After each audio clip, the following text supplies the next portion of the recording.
I'll say. Let me go first about Hana again. So Hana. Okay. I have to get my points out first, because Ashley, if you get your points out first and I say the same thing, there are people who are like, "Oh, Loco's just copying Ashley. He never watched LCK," so it's very important. Listen, Ashley, you can say any comments before me, and if you're right and I just repeat them, I'm not insecure like that. You know, I actually respect women. So go on, Loco. What are you saying? Get your points out first. Go on, Loco. Okay, so Hana reminds me a lot of Frost and Blaze for a lot of reasons.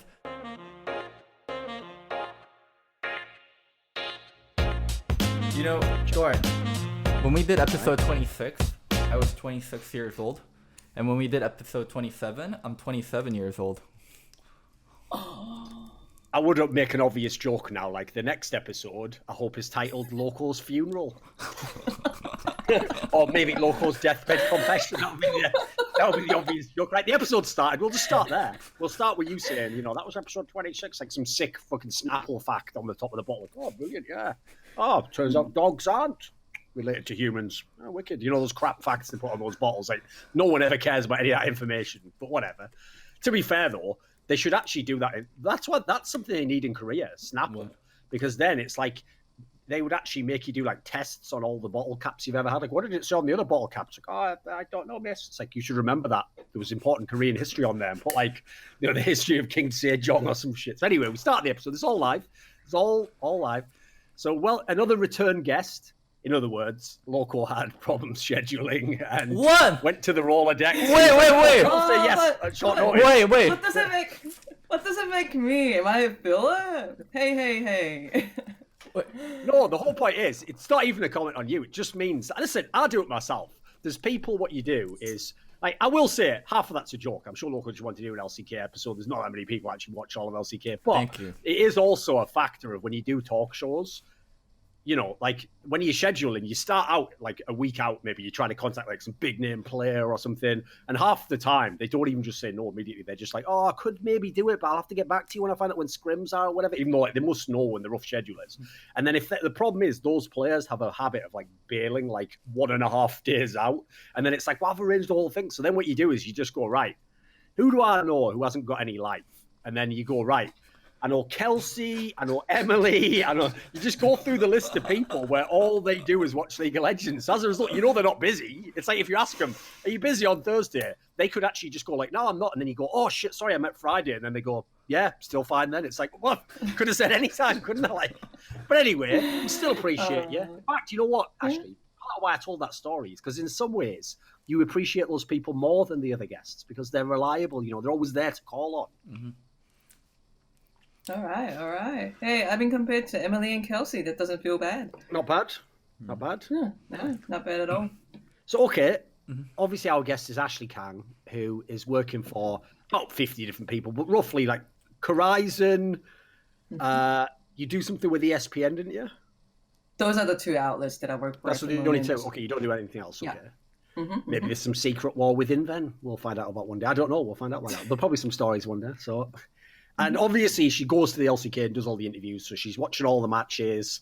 I will admit, one thing I've never really been a fan of in interviews of Koreans is this comes from Korean culture as well. This need where, because I don't know if it's because the fans are so young, because I've seen this on a lot of like Korean variety shows. What is the Korean obsession with trying to get like sometimes very masculine men to be like almost like little girls or something and behave in like a very cute manner and be like, oh, what's your favorite little song? What do you do the moves and everything? It's like you're going, what the fuck is this? Like, no, you know, like no one would ever go up to LeBron James after a game, Ashley, and be like, you want to do some hopscotch?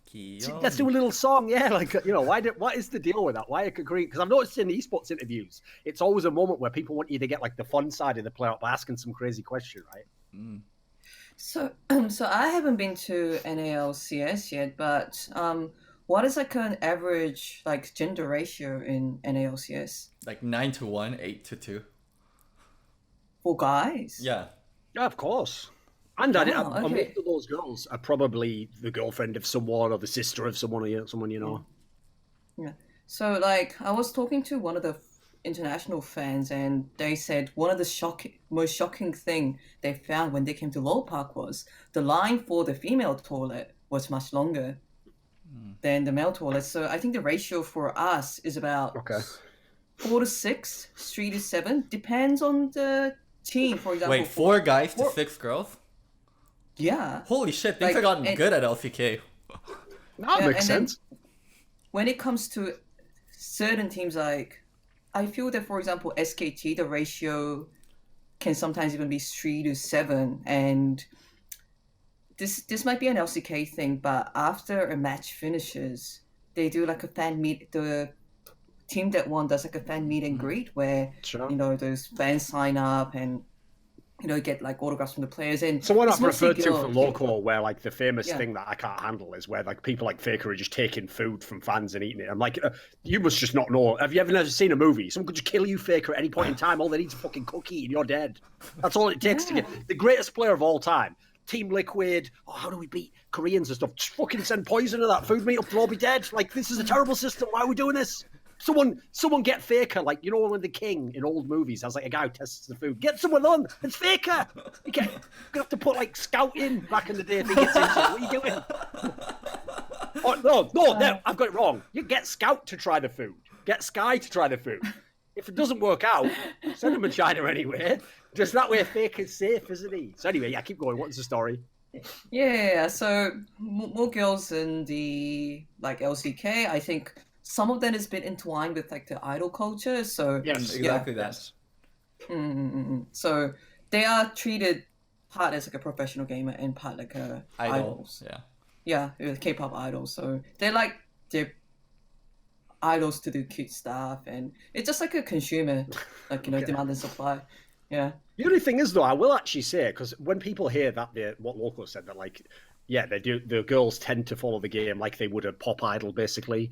And when you hear that, right, unfortunately, a lot of people might look down on that because basically what we're saying is some of them might not even care about how good the player actually is in the game. They care about the fact that he's got a cool personality, or he seems like a really nice guy, or he's very good looking, which is kind of how young girls often like. What's Loco doing? I don't know, mate. You have to understand, this is one of the things.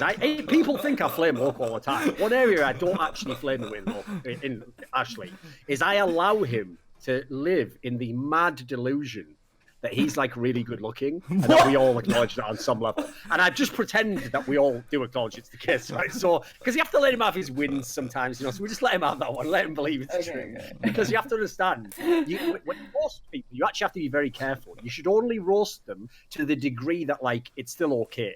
You can't ever like roast something that's like really important to them. So I know if we took away that Jenga block of Loco's whole personality, it would just collapse inwards. He'd start thinking about all his past, all that happening. What do you mean? And she was lying to me, and it's like the whole thing could just go so badly, so badly. Especially because it'd have to end in a call to his mom, like, "You lied to me." Because your mother, it's a famous thing actually that your mother always tells you as a kid, like, no, you're really good looking or whatever. So the whole point is you don't believe him anyway because you just think whatever. Loco was going like, oh, really? You know, such a looker around these parts. But anyway, what I was going to get to was, don't look down on those young fans because they view the person as an idol or whatever. Because first of all, a lot of them are like 15 years old. Like at 15 years old, you're not going to have some super in-depth. You're dropping a little, Thorin. To the game anyway. But Thorin, your net's dropping. Your net's dropping. gonna make. Type to him. Am I unfrozen now? Yeah, you're unfrozen now. But you were frozen for the Was I last frozen for like a second? It's okay, I noticed it. So Came anyway, back from Turkey.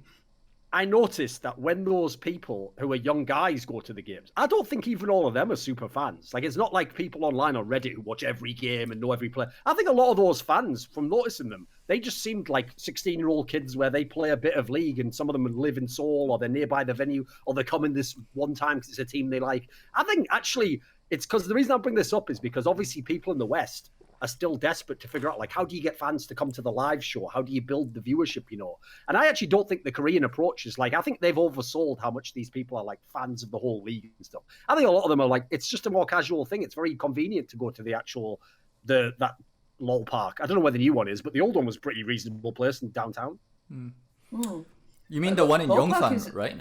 You mean the one in Yongsan, right? The Thorin, the one that was like, That was the old upstairs? one, yeah. Yeah. I haven't been to the new one. So I don't know. I'll disagree a little. I think idol culture is super huge in Korea. Like, people just spend their whole life like thinking about idols, and there's so much similarities between idol culture and Korean pro player culture, where you get big banners, you get like the little You get like the little fans. You buy the photos. You hang it up on your wall. Yeah. It's a way you cough directly into the mic as well. But whatever, keep going, Loco. Keep going, man. Anyway, so you can live your life idolizing someone in Korea, and it's very easy to live your life idolizing someone, be it a pro player, be it a K-pop idol, and I think a lot of that is shifting over. And I think if you think of hardcore fans in NALCS or LECs, they're hardcore esports fans and fans of the game more so than hardcore fans of the players. But when I think hardcore LCK fans, they're way more so hardcore fans of certain teams or certain players where they go idolizing them. So, because like there isn't like a good big K-pop group or K-pop idolism in North America. So yeah, it's very different, and Korean fan culture is also very different. Like when you do fan meets, like, dude, the girls get so fucking jealous. Holy shit. So normally, like when you go up to like someone, like the only thing you're allowed to do is like either shake hands, or if they're completely okay with it and it's like your birthday or like you're a known fan, like you can give them a hug and stuff. Korean fan culture is very similar to idol culture, which is idolizing a certain group like BTS or in our case SKT, and then you'll have your biases or you'll have your favorites. Like in BTS I like Rat Monster, or in SKT I like Faker, and you can spend your entire life and all your money idolizing someone in Korea, and it's very easy to do that. So, like, something I wanted to add to is when people see like Korean or Chinese fans like with their fan culture like more idolizing, they're like, oh, you're not a true esports fan. But just like Thorin said, I'm not even sure all the people who come to NALCS like catch up with every single League of Legends game or keep up to every patch note, and they don't actually, from my experience. Like, you know, when I've been and I've had fans talk to me, sometimes I would have a fan who they would know me and they'd come and say, oh, hello or something. But then when I tried to do small talk with them, you could tell they like half watch it, you know, they don't watch it all of it. Exactly. And the fact that TSM still has one of the biggest fan base in NALCS tells After me all that the evil things they've done. I know, it's fucked up, isn't it? So it just shows, you're right. Like it tells The me only that evil thing they've the done whole- was let me go. Other than that, everything has been for the good. I mean, some would say that was just that was actually, in many ways, Loco. If I actually think about TSM, my own history, sacrificing you on the altar of their terrible fans was in many ways the way they redeemed their franchise. Because after that, they started recruiting all these really cool players who were actually pretty cool, like legendary players. Started becoming a real legit team who had a chance to do things internationally. You know, I think in many ways they had to let you go, Loco, like that to make everything else possible. It was like the movie Avengers: Infinity War. Reggie, obviously just the most evil piece of shit ever, was like. They were like, you must give up the one thing you love to save the universe, or whatever. He was crying, and Loco was like, oh, you're crying after you're kicking me from the team. And then, I don't know, fucking Path or something goes, that was tears on for him. It's like, anyway, you remember the movie. I think you know the reference I'm making, so keep going. Yeah. And that's how Reggie got a soul. So, yeah, there you go. Keep going, yeah. A soul for a see, soul. It's good to see people passionate about something they care about, be it because, Bjorkson is the player that I got into League for the first time, so I'm gonna support him for years to come. Or, you know, that player has a great smile, or I seen that player do like a sick move once and I remember him forever. Wait, who's saying that though? Who's saying, hey, that player has a great smile? What's this, like the fucking marketing spokesman for Colgate or something? Who's saying that? Like, you know what? Why are you a big fan of his? Great smile. Tell you what, the way his teeth gleam. I thought I have to follow that guy playing video games where I can't see his smile. Yeah. I'm not gonna lie. So when we did fan meet, there was a girl that was a fan of Gun Woong, and then one day, like I asked her, like, why do you like Woong so much? And she's like, oh, I play top lane, I like top laners. But there's like one more reason. I was like, what? And she's like, it's kind of embarrassing. I was like, no, I'm curious. Like, what do you like? And then she's like, oh, he kind of looks like a teddy bear, and he smells like baby powder. I was like, what? She's like, yeah, he smells like baby powder. I was like, first of all, like. Woong's not attractive, and second of all, he does not smell like baby powder. But that was still the weirdest reason I heard of someone like liking someone else in like esports or being a fan of someone because they smell like baby powder. I was like, that was the weirdest one by far. By the way, you noticed there, Ashley, you actually just saw there a way in which I'm actually very understanding of Korean people, and I try to respect their culture without, because Loco himself has no problem talking about Woong, like, he's fucking ugly, look at him. Like, that's just the way Koreans are, they're so blunt. So, but I have to lie and do that thing I told you, I'm like, yeah, you're good looking, Loco. Yeah, sure, I can't tell as a Westerner, I just can't tell the difference. Maybe you're just fucking really good looking, who knows, right? It's like, mate, we can spot a fucking nerd in every culture. Don't worry about that. That part translates like a motherfucker from one culture to another. There's no translation needed for that. Being a nerd is the universal language. So anyway, I'm a cute and edgy hipster, not a nerd. Listen, there's no need to actually try using what is your fictional fucking Twitter bio as the actual banter on this show. It doesn't work. Anyway, so Ashley, let's actually talk about the LCK now. Now, obviously, you've got all these big name teams to watch, right? But let's actually start with some of the teams that people who don't watch the LCK they're not going to believe when we tell them that some of these teams are near the top of the league. Because I'm sure people have heard the story, right? That, Griffin came in last year and they were like a revelation, rookies that was going all the way to the finals. What people won't realize is the two teams that came in this year, both of them have actually had decent results. Like, funnily enough, the Damwon gaming that a lot of people know from the story about scrimming with people at Worlds, they're not even the one that's doing that well. It's the one that no one knows. The Sandbox Gaming team that's actually like one of the top teams in the league. So what can you tell us about this team? Before we start, let me start with a very fun story on Sandbox Gaming. So they used to be Battle Comics, and they're the teams that I said would get bought out by a company that's involved in esports. Don't say the name of the company. That didn't happen, though, but yeah. That was this close to happening. There was paperwork already done and like things going backwards because this company fucked up Pella and they tried to go for Faker and they cut the line a lot. And then when they got so much backlash from the league, they had to undo a lot of things. And then Sandbox came in last second and then they bought out Battle Comics instead, right? And they had very, very little to change up the roster. Like this roster doing well is, I think, crazy. But Ashley, go ahead. So this would have actually been this roster, but with Faker on. Was that the idea? Or were they going to make a whole new team? What was the concept? I think when the original vision was to buy out Faker and a lot of the big players, because this was the year with a lot of shift in LCK and a lot of open free agents. So they wanted to make a super team around Faker. But go ahead, Ash. Okay.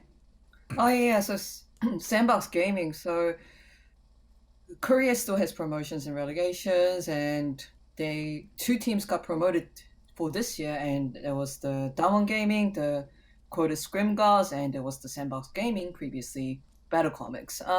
So everyone thought they were going to be relegation material because if you looked at the roster on paper, they weren't that strong. We had Ghost, who wasn't gonna go to any other team after his performance on BBQ Oliver's last year. They got Summit on top lane, who was a sub for Keen on Africa Freaks and didn't play a single game last year. The support for Sandbox Gaming is Joker, who is quite old for a professional gamer, especially in Korea. 27. He's 27. So, and when people looked at the roster and didn't have a single a star player, everyone thought, okay, this is gonna be like a relegation material. But when they opened the box, haha pan, it was like, holy shit, this team is doing. Thank you, Loco. Whatever. Thank you. They were really solid, and what I'm really impressed about Sandbox Gaming is they are one of the two teams that can pull off early game aggression super well, the other team being Hana Life Esports, and they're quite creative with their picks and bans. The Summit, the top laner, can play he's known to favor Darius. Good synergy between the teammates and good early game aggression. They're not afraid of big names like Escape, Telecom, T1. So suddenly they started surging up, started upsetting every other team except for Griffin, who they still took a game out of. So it's been a big upset to say the least. Okay. Right, Loco, on this topic of the Sandbox Gaming team, where, as she's alluded to there, like, if people don't watch LCK very closely, they're not going to know these people because, like, for example, like you said, one of them was the sub and he didn't even basically play for a Freaker. So it's actually, like, very obscure who these players are. What do you think of them as an actual team, Loco? Because I saw on your channel you did, like, a review of one of their games, right? Because I know when I watched them that, like, they look like rookies. Like even when they're winning some of these games, they don't play very cleanly. You know, like they make a lot of very, I would say, weird macro moves. So what do you think of them as a team? Very rough version of last year's Griffin. A lot of early aggression, a lot of weird picks, but very, very cohesive, and they play as a group very well, I think. And also, Summit is one of the best players in LCK. At least one of the best tops. I think Summit looks really good. So yeah, they're still very rough around the edges, but one thing I can say about this team is this team plays incredibly fast. Their tempo and how much they want to be on the map and how much they want to make plays. A lot of times their plays don't work out, but it's at least very coordinated, and they embrace the new meta and the new speed of the game very well. It reminds me of, I wouldn't say LPL teams, because while LPL teams, when I think LPL teams, I think very aggressive and very fast, but not so much coordinated, just incredibly skilled. This team is not the most skilled, but they're at least very aggressive, very fast, and very coordinated. Yeah, the difference I would make for this team and the other ones, Griffin and Damwon, is that, like, in the Griffin team, some of those players actually legit do look like some of the best players in the world. It's not just that their team's winning and they look good as a result, like happens. But when you look at the Sandbox Gaming team, I actually don't think, I think most of these players aren't going to turn out to be top players. I think the team is what's making them look good. Because like you say, if you watch them play, one of the crazy things about this team is anytime it looks sometimes like the players made a misplay, like this guy's going way too aggro on his lane here and like he's going to get ganked. When the opponent comes to gank him, it's like that's what this team wanted, and then they all just come in like that. Like they're all just coming across the map, or they teleport in, and they just love to go for ridiculous fights. Like they go for fights in lane where they'll teleport in, and then the person gets away and lives. And it's like you just wasted your teleport for that. But that's actually like not a Korean style at all, like going balls deep on every move, basically. It is entertaining to watch, I have to say, though. Like, I can't lie. When I've watched some of these games, I don't know what they're doing some of the time, but it does look pretty entertaining because they do one of those massive lanes where it's like 4 people in the bot lane at once. Like, this is unreasonable at like 9 minutes or something, you know. They would smash LCS teams. These are like the guys, like when you... and I also think this is one of the reasons why they beat a lot of the old school Korean teams is teams don't deal with this kind of aggression very well, especially like the older players and the more veteran players. They don't deal with the tempo and the cohesion of this kind of stuff. It's very different, and it reminds me a little bit of like mini version of what happened at Worlds, like coordinated aggression beating out trying to scale and trying to hit a certain point. There are teams in LCK right now that I think are still kind of stuck in the old days and like old version of what they want to do, most notably Gen G and Kingzone. I think these are bottom oriented teamfight teams that are very reliant on their AD carry, and this new style of early aggression, like we can call it LPL style, chaos style, whatever you want to call it, like crush those. Like this is like the type of team if TL played, I think would struggle a lot with. And talking about their playstyle, I think it like Loco compared Sandbox to Griffin, but I will actually kind of compare them to old Rocks almost in the way that like there's teamwork and their immediate decision making happen. And I think it's to do with 3 things. Number one, I think the jungler for Sandbox Gaming is super good on Fleek. Yeah. I think he might actually be the second best jungler in LCK at the moment after Tarzan. And good at Camille. Camille is usually my indicator for looking out for aggressive jungler who has like a higher jungle proximity.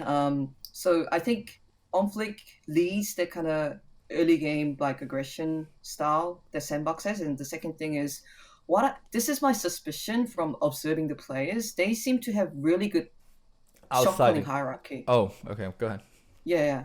Oh, well, inside and outside, just talking to the different players with like, because I pretty much interviewed every single player in Sandbox at this point. So Joker seems to be the main shot caller of the team, and they seem to have a lot of trust between the players, so to speak. So if I have a feeling that if Omfleek or Joker says, let's get the dragon, the other people don't question and hey, let's all go for it. So that results to the split second decision making that you observe, Loco. And the third thing is the whole team atmosphere feels more free. Like players are more open to speaking their own opinion. Like the coaches are more approachable. So I think that also impacts how much trust they put on individual players and like whether they can change their play styles faster. The team just doesn't feel as rigid as other LCK teams. Like it feels like I'm talking to like an NA team when I talk to the players or the coaches in Sandbox Gaming. So I think gaming. Like when people remember that famous thing that, like, I will admit, people took this stereotype of Korean teams and went way too far, like they do with every region, and made out like every team played like SK Telecom. They didn't, but that was the prevailing style. If you look over the last few years, is there was a lot of very good Korean teams. I would actually say, funnily enough, I thought Gen G was the most extreme version of this, more than SK Telecom, which is that style where it's like your literal game plan is take as few risks as possible, make as few mistakes as possible, get to exactly the point in the game where your team has the most powerful, and then you have just the team fights and you win the game. Because the idea is you punish any small mistake they make, that helps you get on track to where you need to be, and then you win by just team fighting because you worked on that lot. It's like, this team's very good in that sense, but they skirmish all over the place. Like, they don't try to wait for mistakes. They're trying to make you make mistakes. That's a very unusual actual style for Korea. But that's what I wanted to ask you about, Loco, is this actually like, are all these teams coming up also part of product of the meta change? Because if I think of a team like this one, Sandbox, like I look at the Griffin one, like I told you, they've got some good players. But I think if Sandbox came up 2 years ago in like season 7 or season 6, I think they wouldn't be able to make this style work, man. I don't think this would work in the meta. So let's say like the current meta favors early aggression, but in a different alternative universe, season 9, the meta favors like late game team fighting or scaling, right? Then there would be another team instead of Sandbox that rose through Challenger that has that play style. So I think definitely Sandbox is benefiting from the meta, but also that's what the newer generation of players are. Like when you get the newer generation of player, they're the ones that are very well formed to the meta because they climb because they learned in that meta because the game has changed and that's the meta they learned. So sure, yes, they benefit from the meta, but all the new teams are going to always benefit from the meta, or they're going to be the creators of the new meta. Because if you're worse than the older teams at the new meta, then you're not going to rise up. The reason they're rising up is because they are great at the new meta. Sure. It's like that argument I told you about the reason why you can't judge great players on like the first year or two, because logically it's the same principle. It's like Bjergsen's still here because we know he's a really good player. But if some guy comes, like, okay, let's use like Demonte as an example. For all we know, maybe Demonte is only going to be good this year. So like the difference is you've seen Bjergsen in all the metas. You don't know what this guy will be like. So that's one of the things I'm definitely interested in with the two teams now to see who makes it.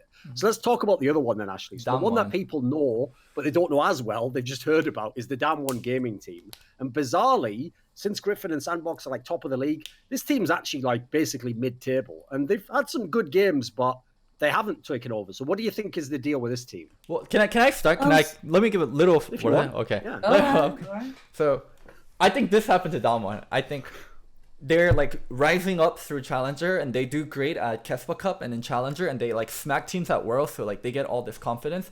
And they start off not that bad. They pick up a win or two there. And then they go against Griffin and then they go against Sandbox. And then what Ashley said regarding Tarzan being the best jungler and On Flick being the second best jungler, I think there's a lot of truth to that. I also think is really up there. But the best two junglers just fucking smack the shit out of Canyon. And then Canyon is like, oh, I'm a really confident player. Like, I know how to control the team. Like, we can do all these aggressive stuff, guys. And then, like, he gets fucking smacked in the face by Tarzan. And he's like, oh, we can but still do aggressive stuff. And then On Fleet comes up, and then and On Fleet smacks Canyon also. And then Canyon lost all his confidence. And Showmaker isn't the kind of player that we thought he would be. And he's still making a lot of mistakes. And he's not as hyphy. And definitely not on Chovy level. So this team's like center of mid and jungle like just really broke apart from like false confidence and their confidence just being shattered by playing versus better players and getting demolished. That's my read. Okay. All right. What do you think, Ashley? What do you think of Damwon? You don't have to address that. You can just address general thoughts on it if you want.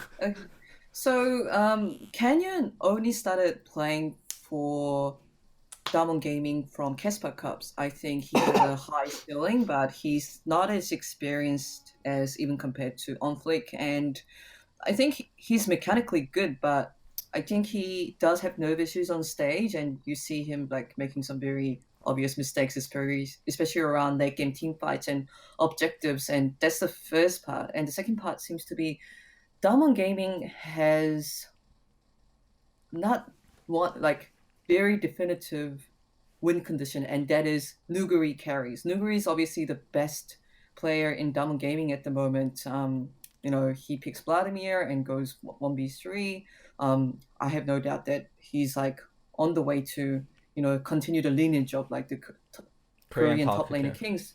Yeah, the top laner kings. But the other side is, if the opponent jungler decides to just dig into top and don't let Nuguri carry at all, like the whole Diamond Gaming like crumbles, so to speak, and Canyon isn't experienced enough to like hold that together just yet. So until Diamond Gaming figure out an alternative win condition, because every LCK team seems to have figured out that, okay, if the jungle just camps top, Canyon doesn't know what to do, and Nuguri just goes 0-3-0 and the whole team crumbles.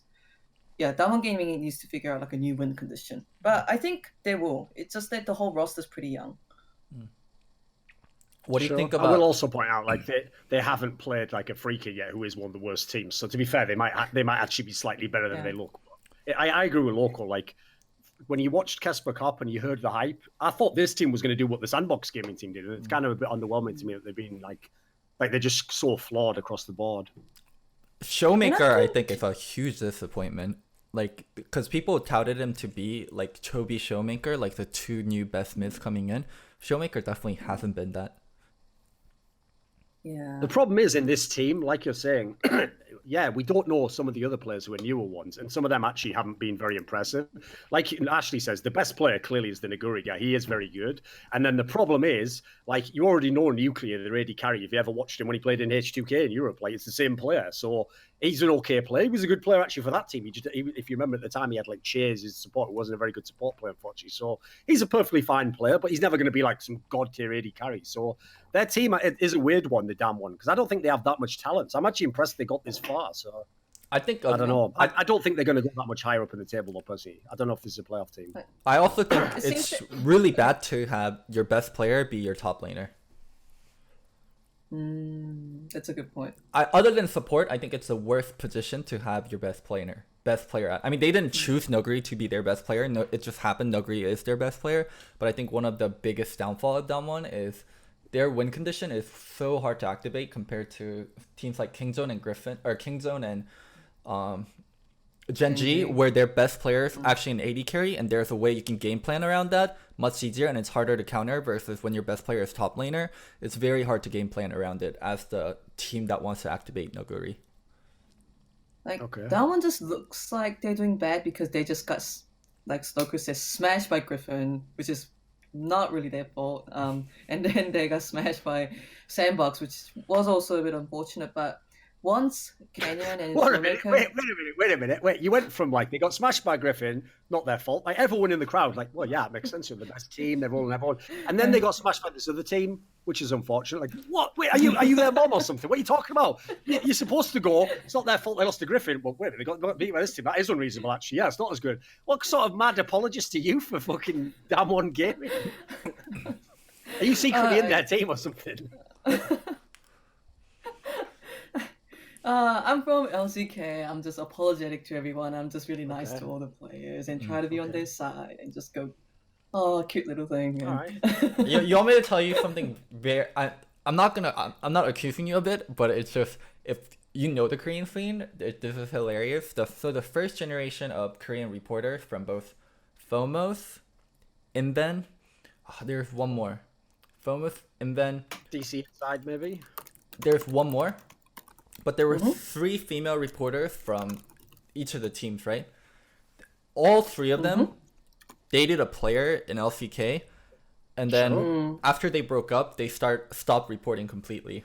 So Oh wow. LCK, I'm not sure how it is in the media room, but So all I'm saying, guys, is if Ashley starts really annoying you, then we have to spread some sort of rumors about her and Smith, and then we can get her out the secret. what I'm saying is LCK has actually been very hesitant of female reporters since then, because like the first generation of female reporters and female players actually dating, and it actually I would assume that's just immaturity in the scene, though. I don't think that's anything specific to them. And plus, to be fair, this is actually something I told people years and years ago, which is, bearing in mind the average age of a pro player in most esports games, probably, I would have to guess it's probably like 19 or 20. It's fairly young, you know, it's not that old. Yeah, but all the reporters were much older. They were like 26, 25. Oh, right, I wasn't aware of that. But I actually always told people, for the sort of interview that you want as a post-game interview, not like a 4-hour-long interview, you know, the one you want to do after the match, it actually makes more sense to have women do that, because actually, naturally, the players are going to be less likely to be hostile towards them or to say no to the interview. It's just true. It is, you know, these like young guys. So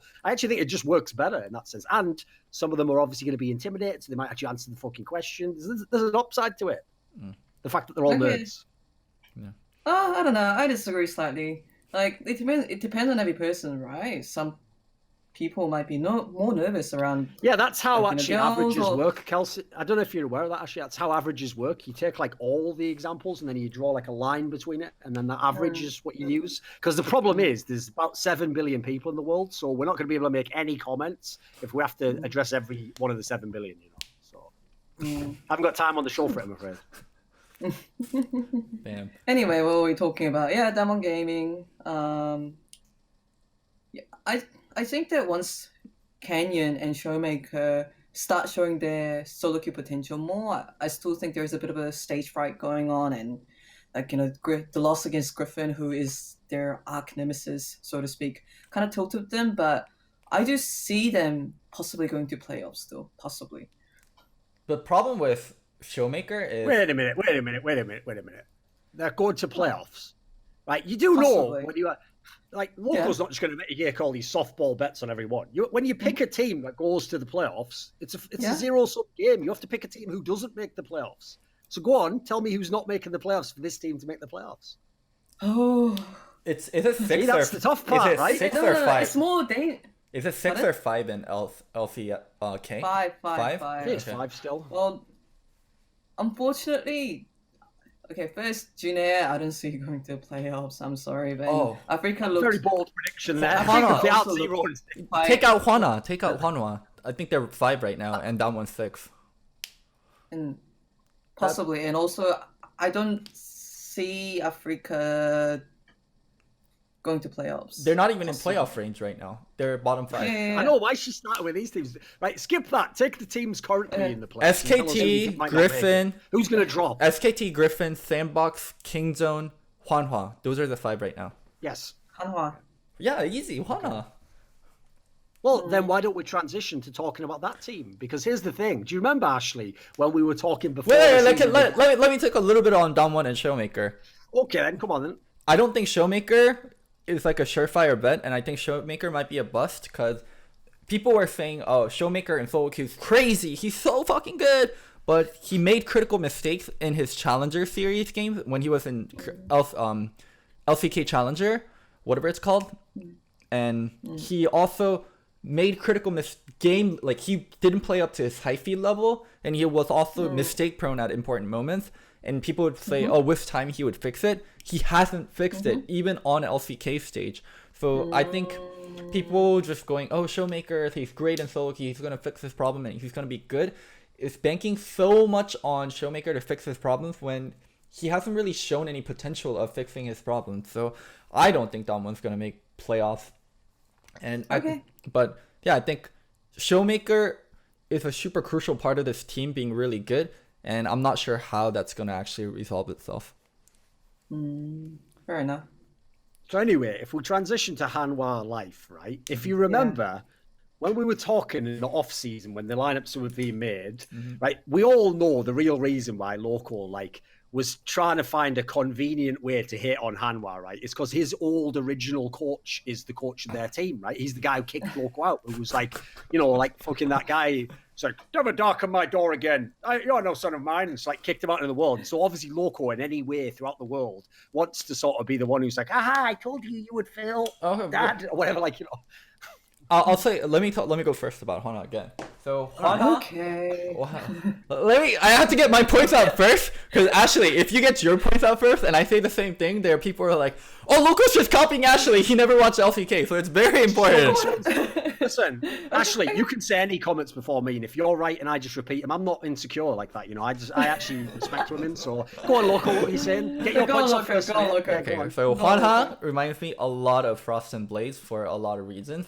But one thing that I really commend them on and that they're not doing is they're not using that much subs, which I am very, very, very, very happy with. I thought they would be subbing out players left and right, but they're not doing that, so I'm very happy with it. So they're pretty solid, and they're really good about executing their game plan. It's because they internally scrim a lot, so they can get very, very high proficiency rates on the comps they want to run and how they want to play their macro.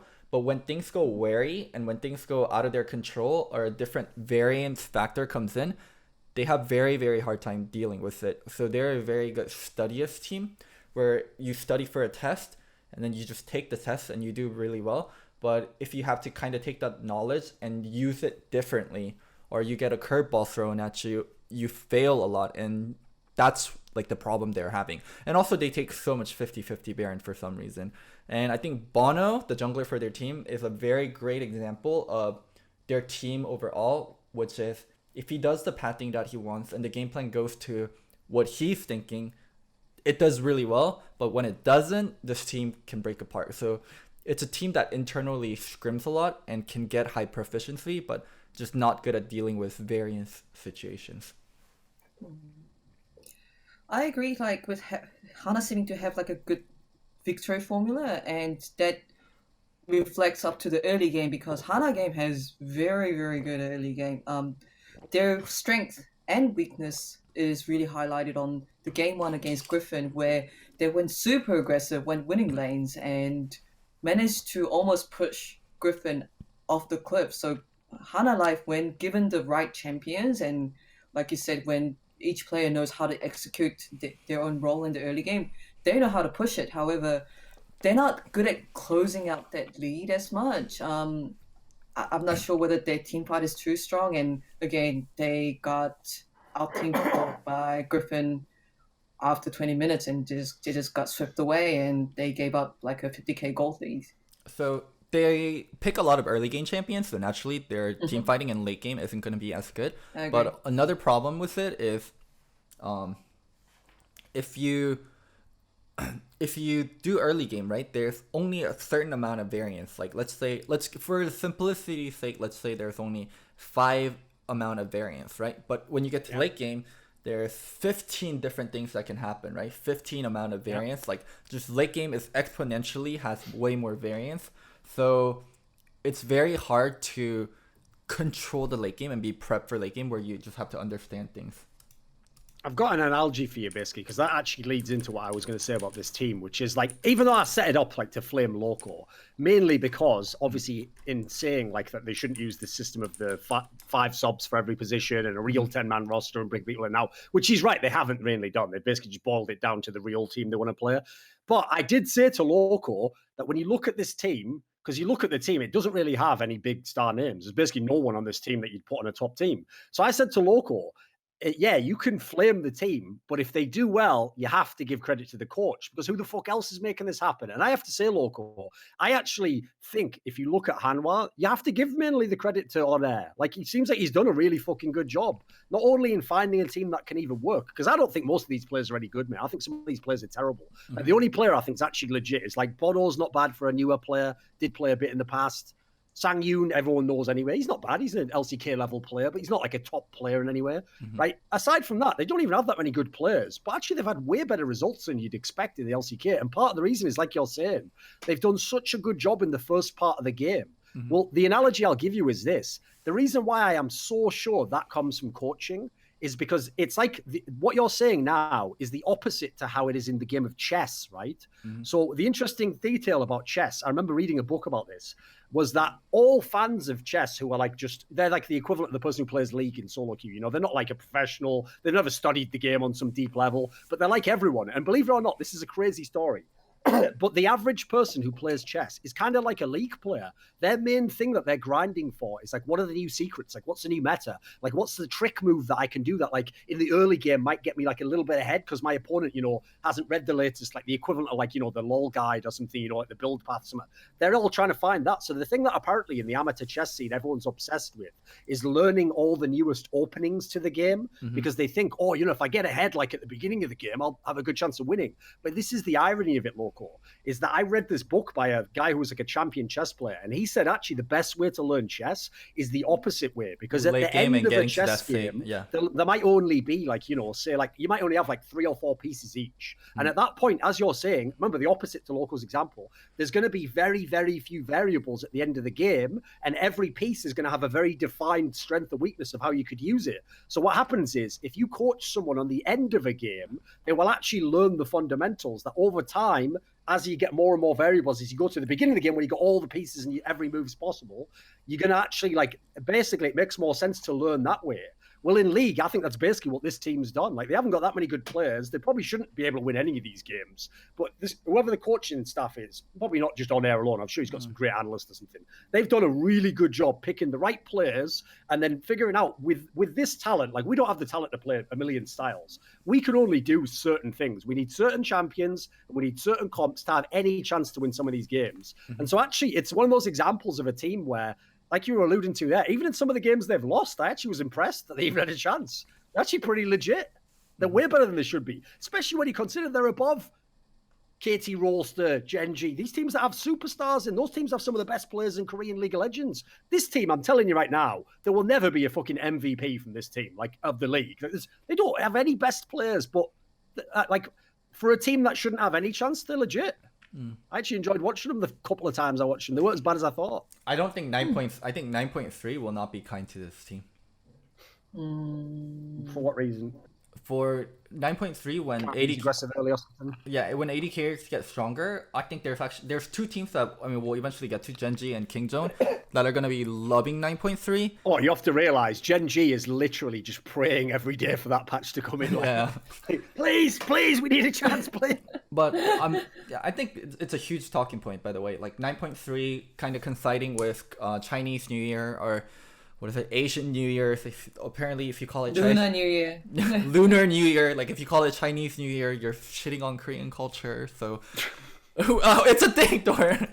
I know. I couldn't believe it, but that's just how ridiculous the world is, isn't it? Like, it's like if you call it Chinese New Year, you're demonizing all the Korean and like all the other cultures that use lunar calendar, apparently. So we have to call it Lunar New Year. But Lunar New Year coinciding with 9.3 and there being a big break in between makes it like a mini break, like a mini time skip for people to power up and people to figure out the new patch. And I think this is a team where they benefited kind of from other people not playing meta and the meta coinciding with them. But I'm pretty curious to see how they'll do after 9.3. well, here's the thing, Loco. In line with what we said about the Damwon gaming team, like, okay, here's the difference. Damwon could get a bit better in breaking the playoffs. That's not unreasonable. They've got a couple of good players.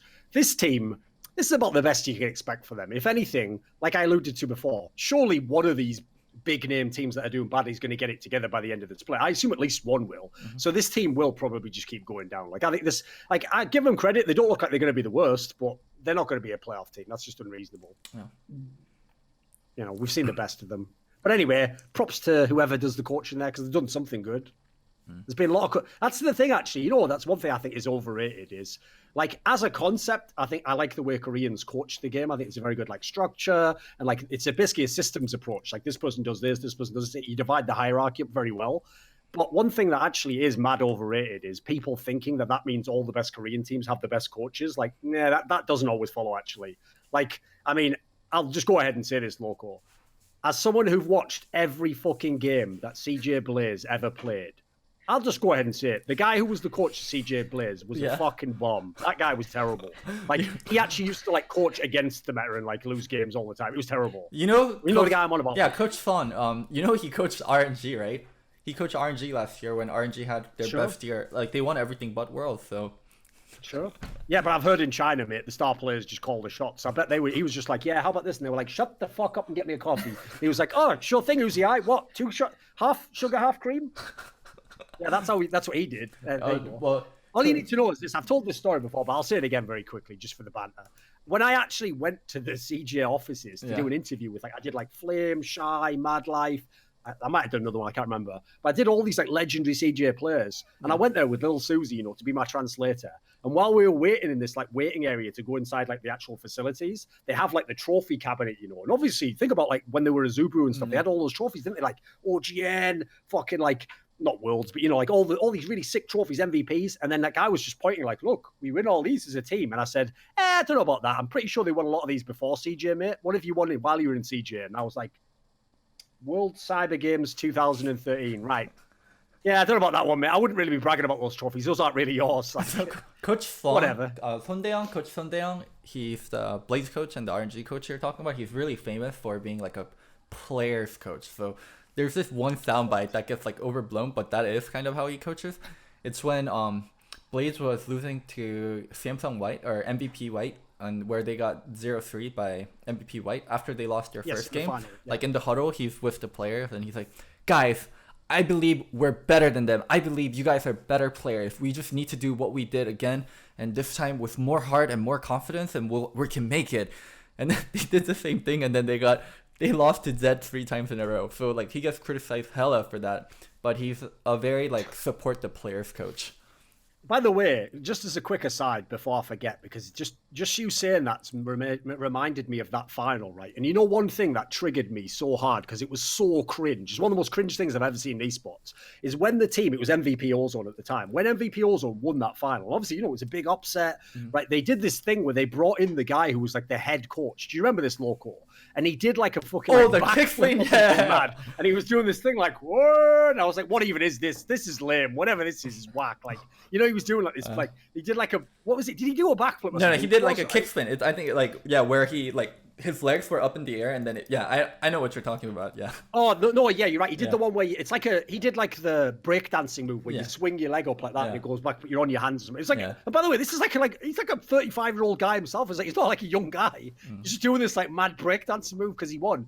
My favorite part of that, of course, being it's like, you're not even a player. Why are you celebrating like that? You're the fucking coach. He was like making it all about himself. Like, that's to me. Well, do my move. So he went into a lot of depth to run MVP during StarCraft 2 days and what is it in League of Legends days. So like a lot of people in Korea knew his story, so they were kind of like, oh my god, great job, you guys fucking did it, you guys did it. Where like I will say they were broke as fuck. That was a team that was like infamous for being way better than the quality of like resources they had. They were like amazing at scouting players, bringing players up, lucky. They got lucky. Players. They did in some ways, but they can't get lucky that many times. They had fifth. It's like you winning all those LCS championships as a coach. People can say you shit, but you know you can't be that lucky that many times, right? Sure. Right. Sure, anyway, dog. So what about this then? So there's no point talking about Hanwha anymore. Let's just go ahead and like, we've teased everyone, but let's just go ahead into the Griffin topic then. So for anyone who doesn't know, like all the hype that you've heard about the Griffin team is basically true. Like they are literally like almost unbeatable in every team fight. They don't ever lose laning phase, so you never get an advantage on them before the team fight. They not only can play all the meta champs, but half the time they just pick whatever they want. But interestingly enough, I made this comment on Twitter today when I was watching some VODs for this show, is what's interesting is normally when a player innovates a pick, it's like he innovated it. Like, you know, he's in solo queue and he's practicing this new jungler, or he practices this lane matchup and he realizes, oh, you know, you get like a slight advantage at this point that no one knows.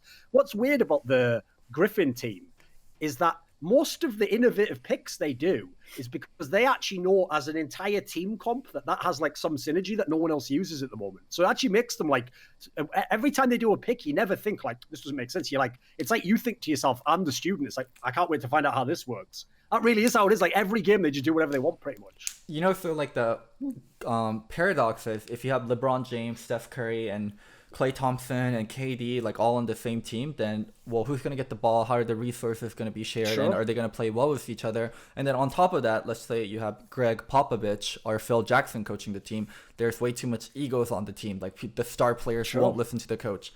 This team should be having that problem. They have so many superstar level players on the team.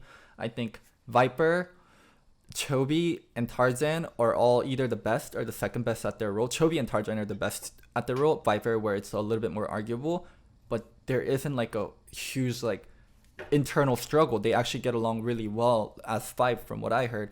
And also their coaching staff, CB Max, is very harsh on them and very, very like strict, like Tiger Mom, like Asian style of coaching. And they also buy into that. So this is like a super team that's very bought into the coach also. So this is like unstoppable levels of good.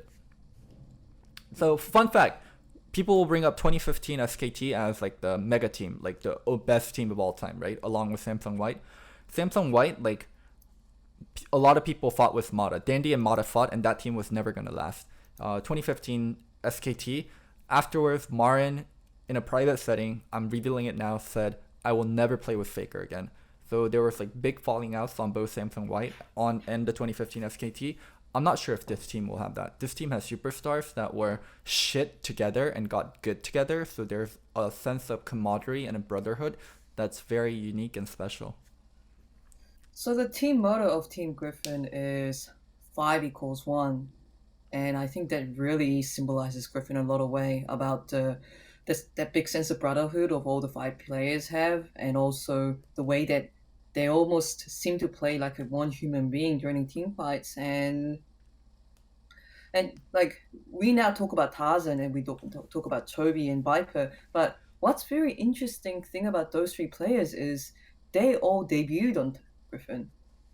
They haven't been even trainees in any other team, and CBMX somehow found those, like, you know, hidden gems from solo queue and wiped them up, and they turned out to be diamonds. And so this is their only team. And for people who don't know about this, Griffin has just re-signed all their players, 3 years, like including until 2021, and that's saying, hey, we're not going to make any adjustments to this roster for the next 3 years. Like, some people have criticized Sword to be not as a big star player as, you know, Tarzan or Chobi, but we're gonna believe in every single of you guys, and we are sticking by this until like 2021. And that's a big trust coming from the coaching staff too, and that also tells me a lot about how the team views itself.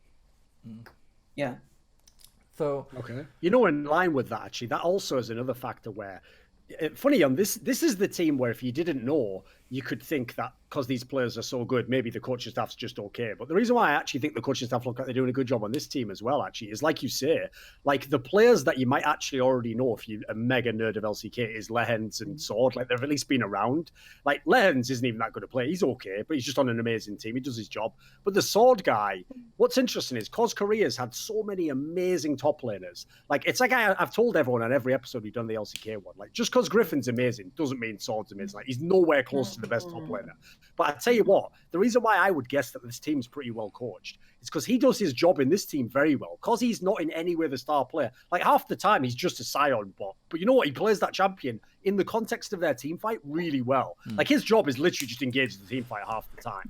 That's one of the reasons this team is so hard, because think about Sion, like, you can catch them from anywhere on the map if you do your job right. So his job, as far as I can tell, is like the old joke about the Looper Matter one. It's like, I'm pretty sure someone just tells him, like, engage now, and then he just goes in. But as a result, they just dominate every team fight. It's perfect if you have all these stars elsewhere on the map. So if you wanna, no, that one's okay. If you wanna, if you wanna, what is it? Be a good analyst. I think one way to do that is like a fun game. I think is take away all the names of the players and the teams, and how can you describe it so even a newer player watching can identify this team. And I would say what makes Griffin very unique and very special is they're almost always the first one to engage a team fight, and they never fight uneven. So their fight selection is the best. So you look at the team with the best fight selection. Their stopwatch usage is the best in the game, by far. And the They time get a lot of them as well. Yeah. It's not just like one player gets it. Like they can get like 3 or 4 of this team. their stopwatch And usage. okay. Go ahead, Ash. Okay, so people when people talk about Griffin, they compare Griffin to LPL because of their lane domination and also like aggressive skirmishes, but they're not like LPL teams at all because they know exactly when to fight. Like LPL, like, hey, I'm in the lane and you're in the lane and we can fight, so we're gonna fight and the better player is gonna come out victorious. But Griffin, even when it's 1v1, 2v2 or 5v5, they know exactly when to fight. That's an amazing thing. Yeah. Like, Sorry, it's very, very, we'll it's a very overlook that cool-headed casual Griffin. discrimination against the LPL and they're playing Star there. No, I think it's Korean great. elitism. Like, It's just a joke, don't worry.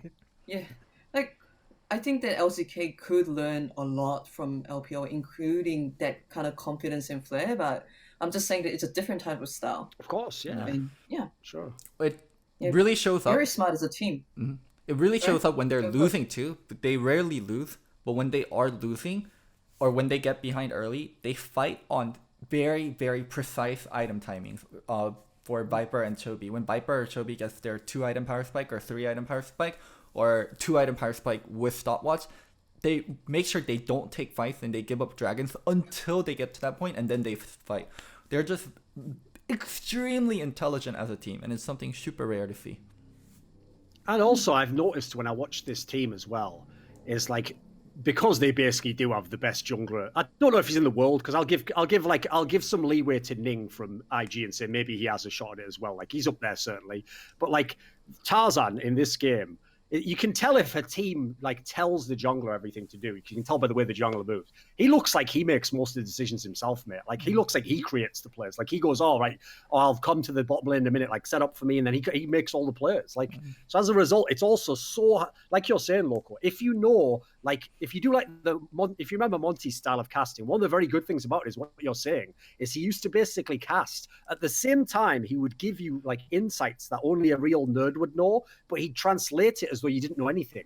So he would tell you in the pick ban, like here's the win conditions of this team. Like this character needs to get ahead in lane.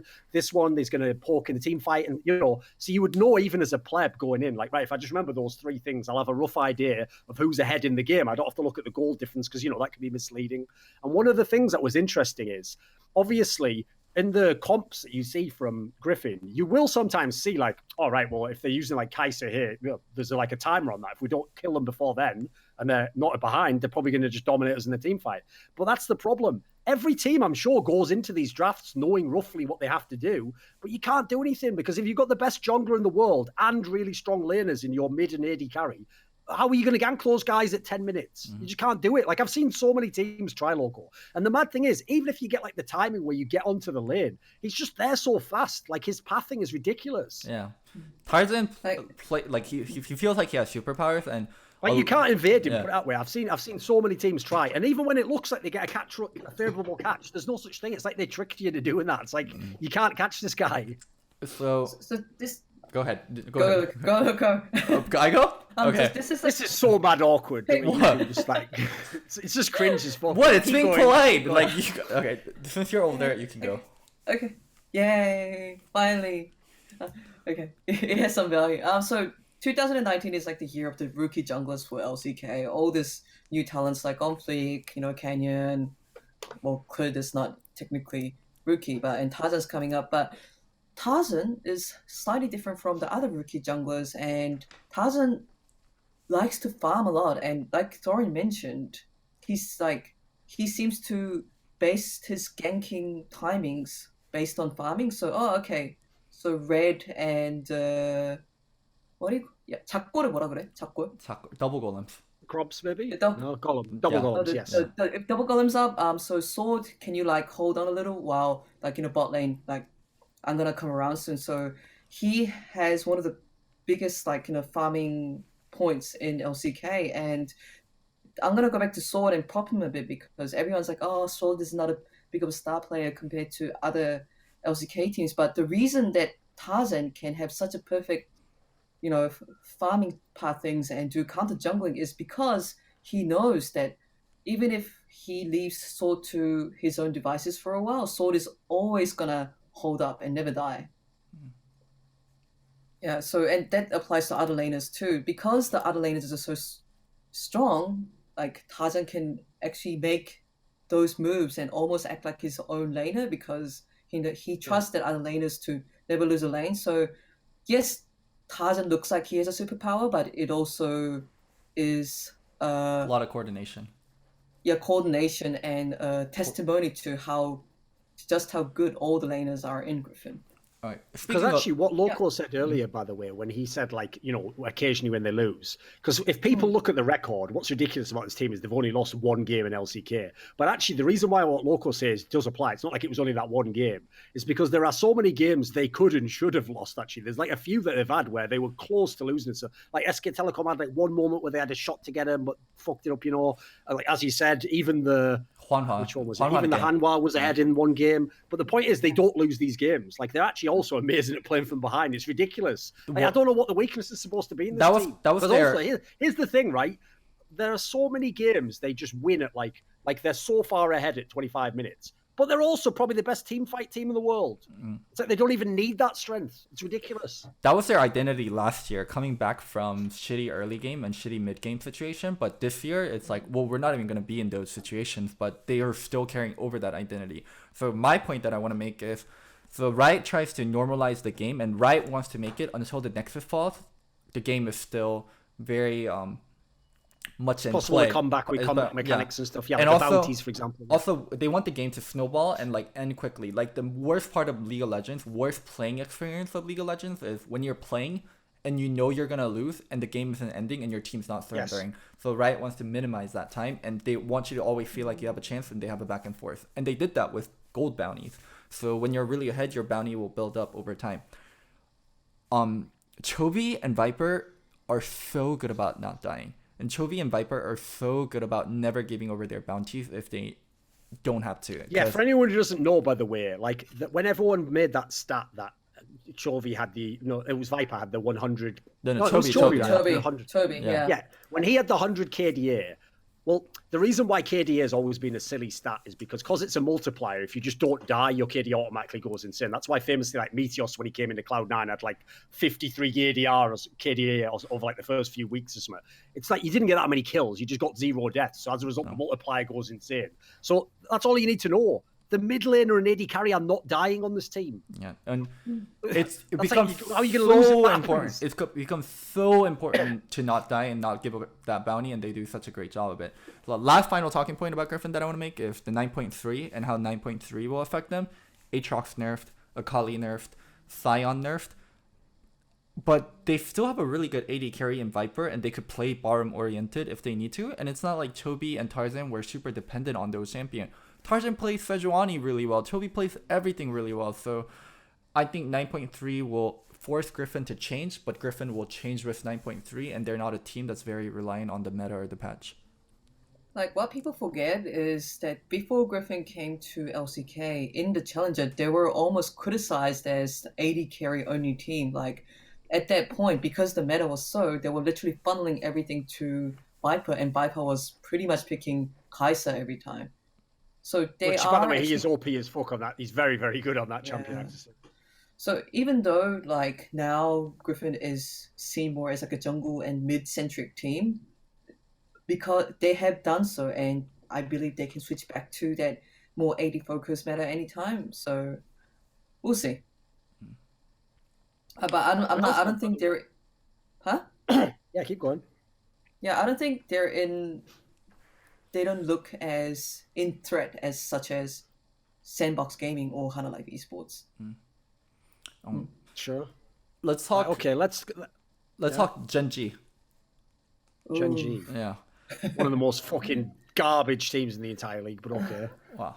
So Gen.G is one team that I don't really have connections to, but I still really I don't like shit talking them because I really admire like what they've done as a business and how they've handled like player acquisitions and like how much money they just poured into Gen.G and like how well they treat their players. They're one of the only teams in Korea that have like offices, like their players like sleep out, like their players, they don't just live in a gaming house or a gaming apartment. They have their own like offices, and players check in and check out. And also when Heroes of the Storm League got canceled, they took care of their team and they helped them become streamers. They made sure they had like a good send off. Like they're just such a good team in terms of supporting the team financially, but they did a terrible job this off season and their roster is not functional. I think the combination of Fly, Peanut, and who's the top laner? It's not Cube. They use Cube. Roach and Cube. Yeah, but they've been using more Roach from what I've seen. Yes. So those three are not the Half-Life, greatest. And for Snowflower and Ruler, I do think are legitimate. Or not. Is it Snow? Sunflower? Life. My bad. Life and Ruler, I think are legitimate. But they're just so reliant on Ruler and their top side of the map doesn't hold up. And when you have Peanut on your team, you have to play Peanut style of League of Legends. Peanut is a great player and a good player, but he's a very, I wouldn't say, he is a resource heavy player, but Peanut becomes your system and you have to play through Peanut. And when he doesn't get that, he doesn't get to showcase how good he is. So think of the times when Peanut was good. He was good on Rocks Tigers. And he was good on Kingzone, where he had Praying Gorilla and everyone played to Peanut style. When now he doesn't have that anymore, I think Peanut suffers a lot. And I think another problem with Peanut is he needs to be on a team for a long time and everyone adjusts to how Peanut wants to play. I think frequent team switches actually hurt Peanut a lot. So I'm kind of disappointed in this team and I don't see how they can get better. I think 9.3 will help them. Like they'll have a steady rise, but this like new era of LCK, I don't think this team has the tools to really like be a championship contender team. I think they can maybe make playoffs, but that's probably it for this team.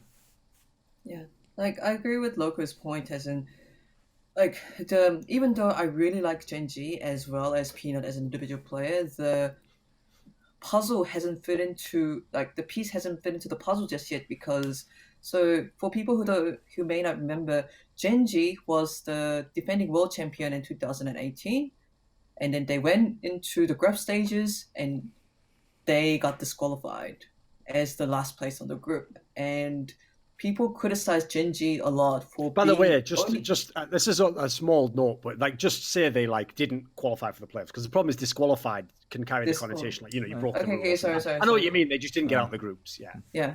Eliminated? Is that the word? Eliminated's a good one. Yeah. Okay. Cool. So they got eliminated, and a lot of people criticized Genji for only being able to play that one specific style of single damage AD carry. Everyone kind of watches out onto the late game team fights. And I think Genji took that criticism on board, and Peanut was supposed to be that catalyst for switching up Genji into having the more early aggression, like, you know, jungler ganks everywhere, picks Camille kind of play style. But instead, now Genji's winning condition hasn't changed. They still expect Ruler to, like, you know, get 5 items to carry, and among that, Peanut looks a bit lost almost, and it shows on how his performance, so to speak. So I wanted Genji to show a different playstyle, but it hasn't happened. I think they took roster building the wrong way. They were like, we need change. We need to change something dramatically. Where Core JJ looked kind of bad, and it turns out Core JJ is amazing in LCS, and I hear nothing but good things about Core JJ from internal, from external. Just Core JJ's stock went out the roof. I think Ruler is a great player, and they should have kept Ruler, but where they really should have identified things were, is Fly and Cube good enough to stay on the team and be competitors for next year? Where they saw good flashes of good from Fly, and compare that with Crown, they felt like, okay, Fly is going to be great when we give him all the starting time and we give him all the resource. And he's been pretty middling. And Cube also, I mean, he's not, in a lot of ways, he's not even the starter. I think I would have to go back and check the numbers, but I think Roach has more games than Cube. And I think he might have slightly more. Like, I would guess it's like 65-35 or something, you know. And then for jungle, I think they really missed the mark on Umti or even Marlang from Jin Air, and they should have gone with like a cheaper route and jungle and really spent on mid and the top. Because this is public, this is an insider information. Peanut is the highest paid jungler in LCK, and I don't think Peanut is worth to be the highest paid jungler. And you don't even like players like Umti and players like Malang were very readily available, and they should have tried for those players more so than invest so heavily into Peanut and be satisfied with the solo lanes. Yeah, It's Fly's because it an just doesn't make interesting one. sense. Like, if you sign a player like Peanut, and even, like you said, they publicise that he's the highest paid jungler in the league, why would you then give him solo laners that aren't going to carry the game? Like, what is the logic behind this? And, as you alluded to, the best part of your team was the bot lane, and you've made that weaker. It's actually worse now. You've destroyed synergy that was there for like 3 years, and you just got a worse support player. Like, I'll admit, Cordia didn't look that good last year. It's not like life looks that better now. Like, this team looks like an absolute train wreck, mate. Like, I think this is a team where a lot of the other teams, I still think you can fix. Like, I think you can fix KT Rolster. I think maybe even Kingzone can get a little bit better if they get, maybe they change one player. I think this is a team where if you actually want this to be like a legit team that could go deep in the playoffs, not just make the playoffs, which they won't even do now, you would actually literally have to scrub half the team, in my opinion. You'd have to kick a whole bunch of players. And it's like the bad contract situation. Luckily, League of Legends is in salary cap, but there is like a realistic salary cap in how much teams are willing to spend every year. Because they spent so much of their salary cap into Peanut, they would have to reinvest even more so to make a mid-season change and get better players. So this is a team, yeah, like they're kind of capped on what they can do for this year, and a lot of their money's tied up into Peanut, which isn't a working piece for them. Sure. Like, if I'll give an analogy for people who only watch LCS. I would actually compare this team as the Golden Guardians of the LCK, in the context that the reason Golden Guardians is so ridiculous that they're so bad is because actually almost none of the players are that bad individually as players. Like, most of the players in Golden Guardians should be pretty decent players. But like I said on the episode we did about the LCS, if you look at the team, it's one of those teams where it's like, if you had any of those players and you put them in a way better team, they could all be good players. But together, they haven't worked whatsoever. It's the same thing here. Like, these are, except for, I don't know about Life. I'm not really sure about him. And Roach, I mean, he was on a terrible team. Life So I is can't actually really pretty, judge him. Life's been decent. I would say Life's been decent. He filled Okay. the shoes of Core JJ pretty well. But the problem is, like, most of these players could be on a better team. Like, these could be on a top 5 team, but they can't all together on one team play. Like, they don't have any superstar player pretty much. Like, in theory, Peanut is your superstar. You spent all the money on him. It's just he's not activated. He can't do anything. Like, that's why I think this is really dumb, Loco, because if you wanted to go and you had the money to buy the best jungler in theory, right? Because you pay him the most money. This is exactly when you needed the team jungler. This is where you need to have the score Smithy type guy who's going to help the whole team. Then you might have a chance. Peanut's whole thing is like, give him some sick laner. He'll be the catalyst to make that sick laner take the whole game over. But he hasn't got anyone to do that with. Like, I can't even blame Peanut entirely. In this particular case, I don't know what he's meant to do. Like, I can't expect more of him. I criticize him in the past because I do think he's like, I've never seen a player that was that good, but so one-dimensional as well. Like, he's the most ridiculous person for when the meta switches away from the carry junglers. He just gets half as good. Like, you see, if he has to play like Sejuani, that's going to be the end of Peanut, mate. He's gonna have a hard time in the next patch. 9.3. It's going to be a bad state of affairs. 9.3 is the last saving grace for this team. If 9.3 doesn't allow them to make an upward burst, I think this team is really screwed. I think this team is already screwed right now. On the basis that the AD carries like the strong player that he could build around. But 9.3 will help this team, but if they can't do anything with 9.3, then I'm really worried. Like, put it this way, this is the most obvious move to me. If you were a team like Gen G and you have money to spend, you have resources, and you can buy people either in the split or the off season or whatever, the kind of players you should be going for the Naguri type players. You want to get those guys now and sign them to a deal, and then you actually have a functional team. But this is a bad situation at the moment. Like, this isn't going to turn around. So, okay, what about this then? Well, let's talk about the SK Telecom team, because this was the one where people have had like a really extreme reaction, because obviously at first on paper everyone thought maybe this will be the dominant team, it's going to be the super team, right? And then because they initially didn't do that well in the Kesper Cup and then in the first few weeks of LCK were very iffy, people went the other way and were like, oh, it's never going to work. Like, all the players are too many stars. They can't work around the lanes. It's terrible. But actually, the last few weeks, SK Telecom's like gradually been getting their shit together. So what do you think of the current SK Telecom, Ashley? What level are they at, do you think? So I think the starting consensus was they got all the star players, they got Khan, they got Quid, who's been one of the best junglers in LPL last season. Teddy and Mata, do I need to like Faker? Those are the players that I don't even have to explain. Like they are the star players in their own rights. And in the beginning, it felt like they got all those little pieces that had potential to be a great team, but still trying to push them into the old SKT style, which is like a bit more last season. Like even though I could potentially see them going more aggressive, we continue to see Faker on possibly Urgot and Galio. People have been disappointed that they haven't seen Khan play as much carry champions as he used to in Kingzone Dragons. Yeah, it is true that every lane can't go on a. Sure. It is true that every lane. It is true that you can't have carry on every single team, but however, it could have been that the team could have been playing more aggressively. And in the last game that SKT had, Loco, what was the last game that Kingdom played? It was against Hana Live Esports, right? I'm not sure. It was Hana Live Esports. Okay. Yeah, it was Hana Live Esports, and they were seen going a bit aggressive. And if a team wants to go more aggressive, you have to get your teamwork like really right 1st. Mm-hmm. So I think SKT is still figuring that out, but yeah, I think there is still in like a work in progress thing. Okay. I think SKT, their roster building was kind of bad in a certain sense, where they put Khan in this team with. So not everyone, as you said, not everyone can be a carry, right? Khan's a carry player, Baker's a carry player, Teddy is a carry player, Clit is a carry player. So they have 4 carry players on this team, and someone needs to play tanks, and someone needs to kind of let the resource free be. And that's been turning into Faker and Khan, who I would say have been carry players almost all their life. Faker at least has played some Lulu. Khan has shown near 0 success on tanks.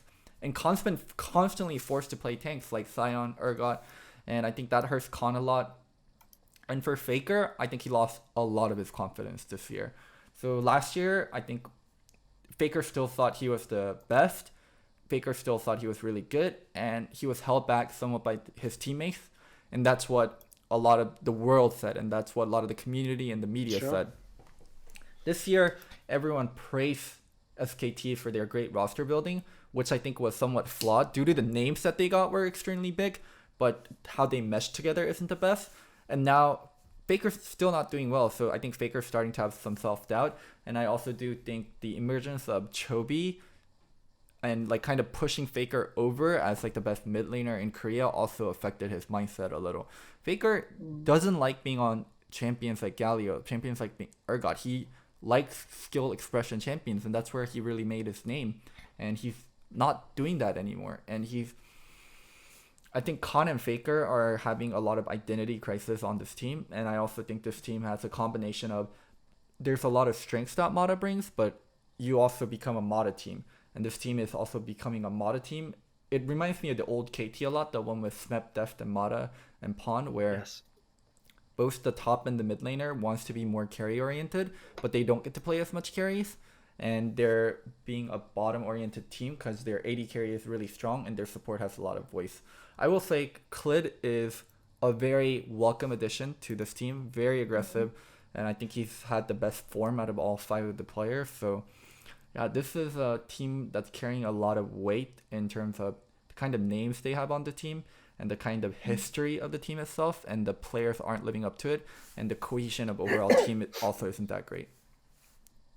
Like the main problem I have with this team, it's funny that actually this is a quite good topic because it's a theme we've explored a lot when on our different shows, even when we did the like Thorin versus Loco, when we talked about KT Rolster, like you're saying, the 2016 one and the 2018 one where it was the super team on KT. And obviously, even though they won LCK in the end, it was kind of fitting that they only won in like a close game 5 because that was a team that almost felt destined to go down as like most ridiculously talented team to like never win LCK because they had all the super team players. And the reason why, which you did correctly identify a long time ago, is first of all, like you say, every team Mata is in just becomes the same type of team. Like they've done it in this team. This team plays way more like a KT with Mata than it does SK Telecom. Like anyone who wants to make that connection of like, you know, how SK Telecom plays through the years, you have to make like a line before this year because they're nothing like they were in the past years.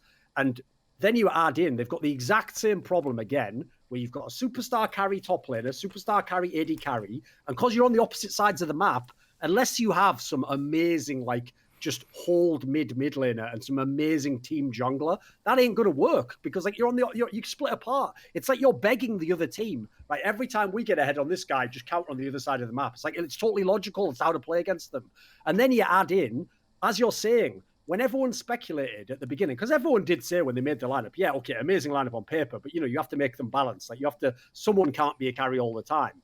Most of us, I mean, if anyone who's watched the Jin Air team play knows that actually Teddy didn't have to have all the resources. That was kind of a myth. Like he didn't have to have like the whole team pour resource in him. It was the other way around. He was just on a really bad team and they were really bad and he was really good. So it looked like he was the only one carrying. But they weren't very cynical in Jin Air, actually. They didn't give him everything and give the rest of the team nothing. So actually, I think Teddy absolutely could live without mad resources and just chill and see if the game gets to a team fight and then become activated.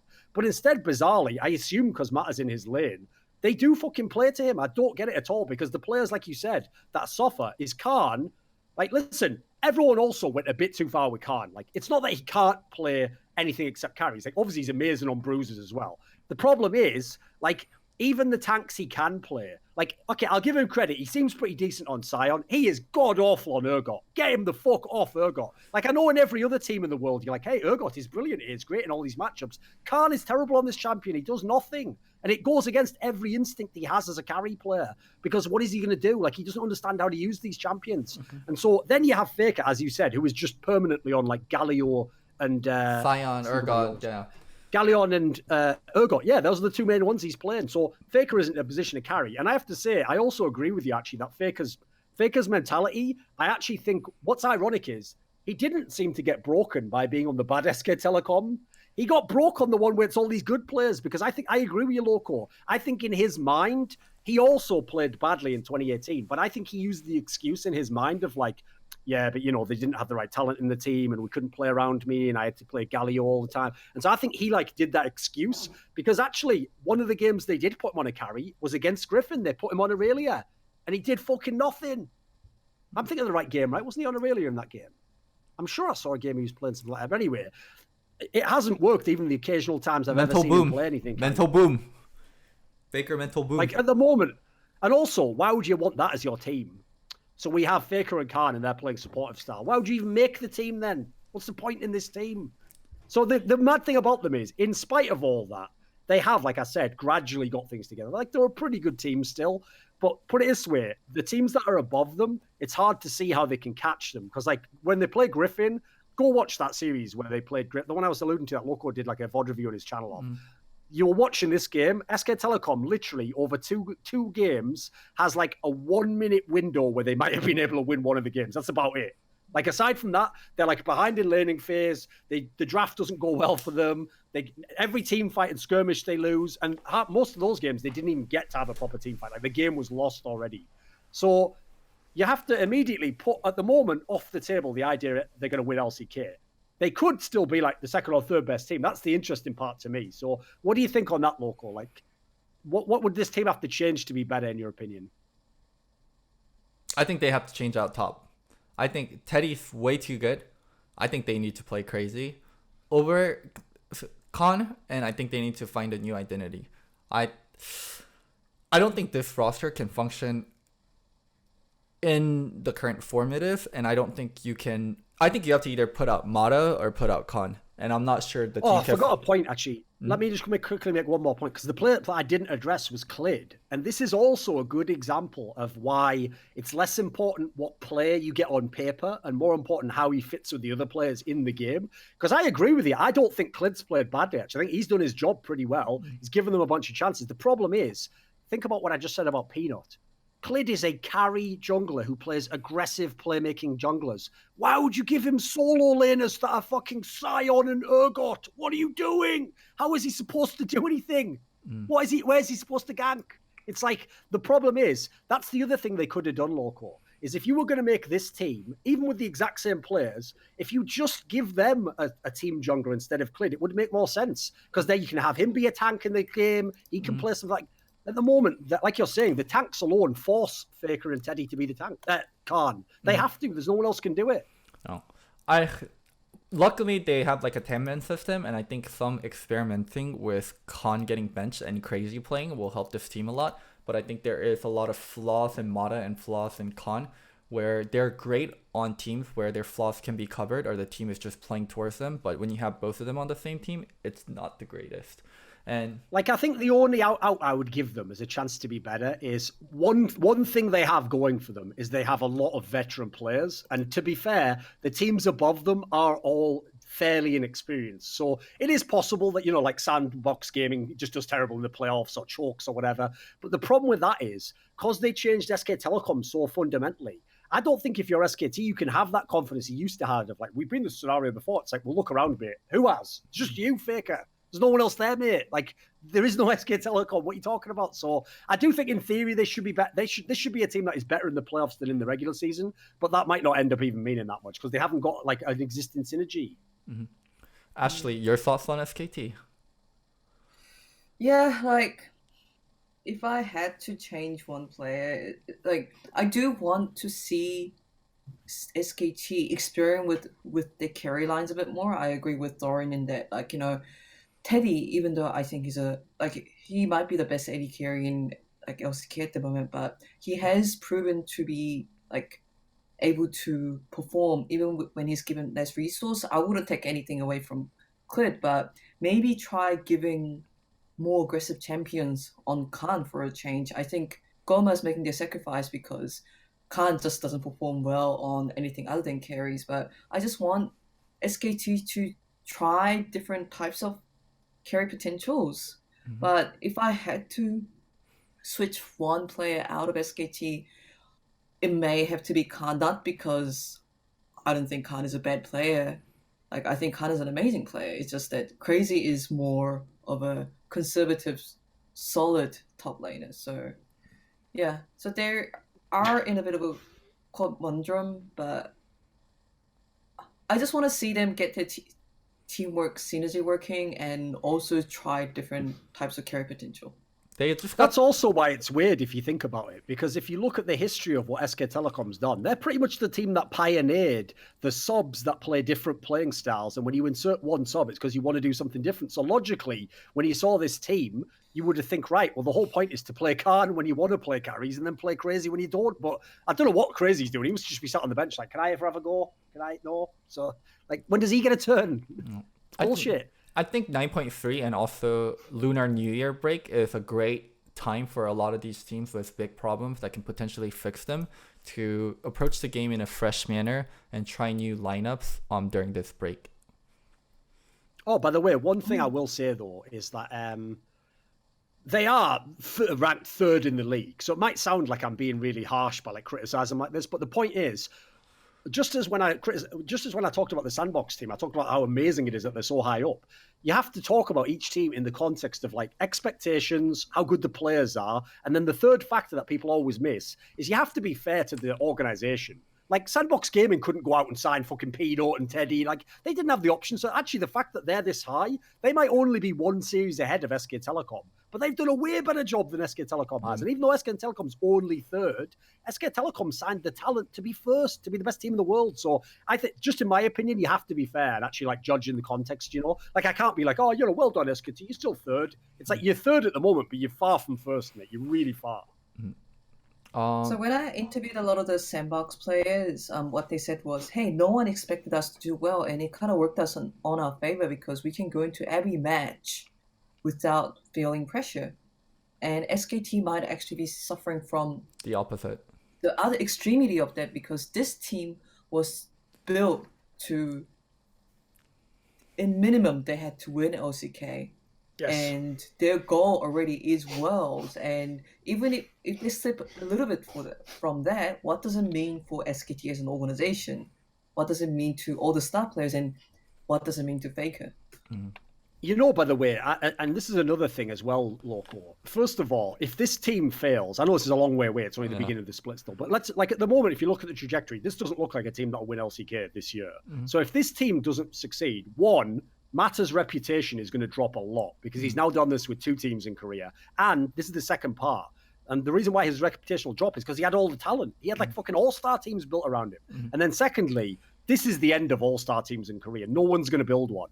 Like, it's not an all-star team when you have Griffin. They're all just players you just took from nothing and took them with you. Mm-hmm. This idea of, like, putting the best players together, it's never actually been the Korean way anyway. I mean, for different reasons, people didn't have the money and players were very loyal to teams and stayed in them. But I think that approach, which is kind of like, by the way, an LPL or a Western type approach of like, hey, just get all the star players. Like, I think Korean coaches are just going to go against that now because it doesn't work. Korean front office, like you're saying, yeah. It's not even an exaggeration. If you're not going to play Khan, even though Crazy is a much worse top laner overall, like as a player, he's probably better for you in the game. So in that scenario, what did it value you to pay Khan a mega salary to join the team? You would have actually been better just getting a couple of like rookies and getting the one who fit your team best, bizarrely, you know? And there's like a conflict of two extremities during the off season. So SKT retained Faker and pretty much got like picked out all the different star players from different teams and they built a super team. And there was the other extremities, Griffin, who believed in every single player they had in the roster, made zero changes except for possibly bringing in Gabby, who hasn't played a single game so far, and said, we're going to believe in you whatever happens until 2021. And those two ideas have been clashing, and for now, Griffin's been winning on that. It's a lot easier to say we're going to believe in you no matter what when you did really well last year. SKT just could not have that approach with I forgot Blank and like Dahl and like Haru and them. Like SKT could not have that approach. But I see where you're coming from, like the two different approaches. Let's go to the sad thing though, Loco. This will just show you how bad it is. Like, it's not because they're third, but I mean in the context of like how their team like doesn't activate all the players and play at the level they could. This is when I make this statement. This for me is a very extreme statement. This team actually might be better if they had fucking Bengi in their jungle right now. Like, he at least would be the style that would play around these players. Like, that's one of the problems I think they have. Is like, one thing that kills me in League of Legends is, like I said about Clade, he isn't playing badly. It's just that his play doesn't sync up with his players on his team, so it doesn't have any effect, you know. I think Clade is good. One thing I disagree with is like the replacing Clid with Bengi. I think this team would be actually worse with Bengi right now. I think Clid is their best performer, and my point is that it would allow you to put the carries on some of the other players. Yeah, stylistically. No, I understand. Yeah. All right, let's go to player for player. He's obviously a worse player. That's why I said it's an extreme statement. Yeah. Okay, let's just go ahead and do the one that's still got all the juice in it, right? So what's great about the timing of this episode is we made a bet on the last episode, and Loco is actually a very cynical businessman. So he knows, obviously, Ashley Kang's not going to be right over Thorin. So he's picked the point in the season where she's still technically right at the moment, but she's just about to fall out and be wrong at the end and win nothing.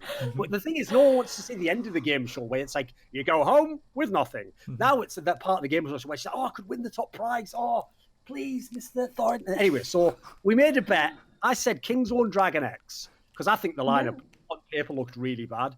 I think was it the bet that they just had to make the playoffs? Yeah, I think it was playoffs. Yeah. So they have to finish top 5 at the end of the split. Or obviously at the moment we're like halfway through or whatever. So at the moment they are in 4th. So at the moment, if it ended today, you would win the bet. What do you think about that? Kingzone DragonX in our bet. Confident? Yeah, I'm still pretty confident. I'm still in the hype train. Okay. Yeah. It's actually plane. It's actually pretty on a plane there. It's pretty big stakes because if she wins, she gets the airplane ticket back and forth to an international event of her choice. And if she picks Europe, exactly. That's like $1,000. That's like $1,000 bet for her part. See, Loco's ruined it already there because actually, I don't know if we ever said what he said technically in like the contract terms. So I was just planning on buying her a one-way ticket somewhere. And then when she got there, we said back and forth. We said back and forth. No, whatever. I was just joking anyway. Okay. What do you think, Loco? Do you think she's going to win this bet? I just want to get your take on it. What do you think? I think 9.3 is going to be very good for Kingzone. So we'll see how the meta shifts. I think 9.3 is going to be even better than what 9.2 was. And this was a team where they started 0-2. I was like, damn, Ashley, you're going to have to make that tweet. And then they won 4 in a row. And they found their identity, and they found how they want to play very, very quickly. And Def and Tucson, I think, are the best or the second best bot lane right now. I'm trying to think who I could put above them. In LCK, I think it's pretty fair to put them the best. Yeah. Remember, the teams at the top aren't bot lane teams, so I think it's fair. Yeah, so what to say? Like, this is a team that knows their identity. We're gonna play bottom oriented around Destin Tucson, and Pawn has been serviceable, and Pawn is good on his off meta picks. And also when Nahun came in, Nahun, that like the 17 losses in a row, Nahun playing Lulu mid and building a Deans and being a Lulu bot for Pawn being a second, or not for Pawn, for Def being a second support, like he did his job well. Like, I have to commend this team on knowing what they're good at and playing to what they're good at and just being very all in on Deft and Tucson. So I think just through the sheer will of Deft and Tucson, this team will most likely make playoffs as long as they don't try to be cute and be like, oh, we're going to play some mid or top oriented carry picks. I want them to stick to their identity, and I think they'll do well.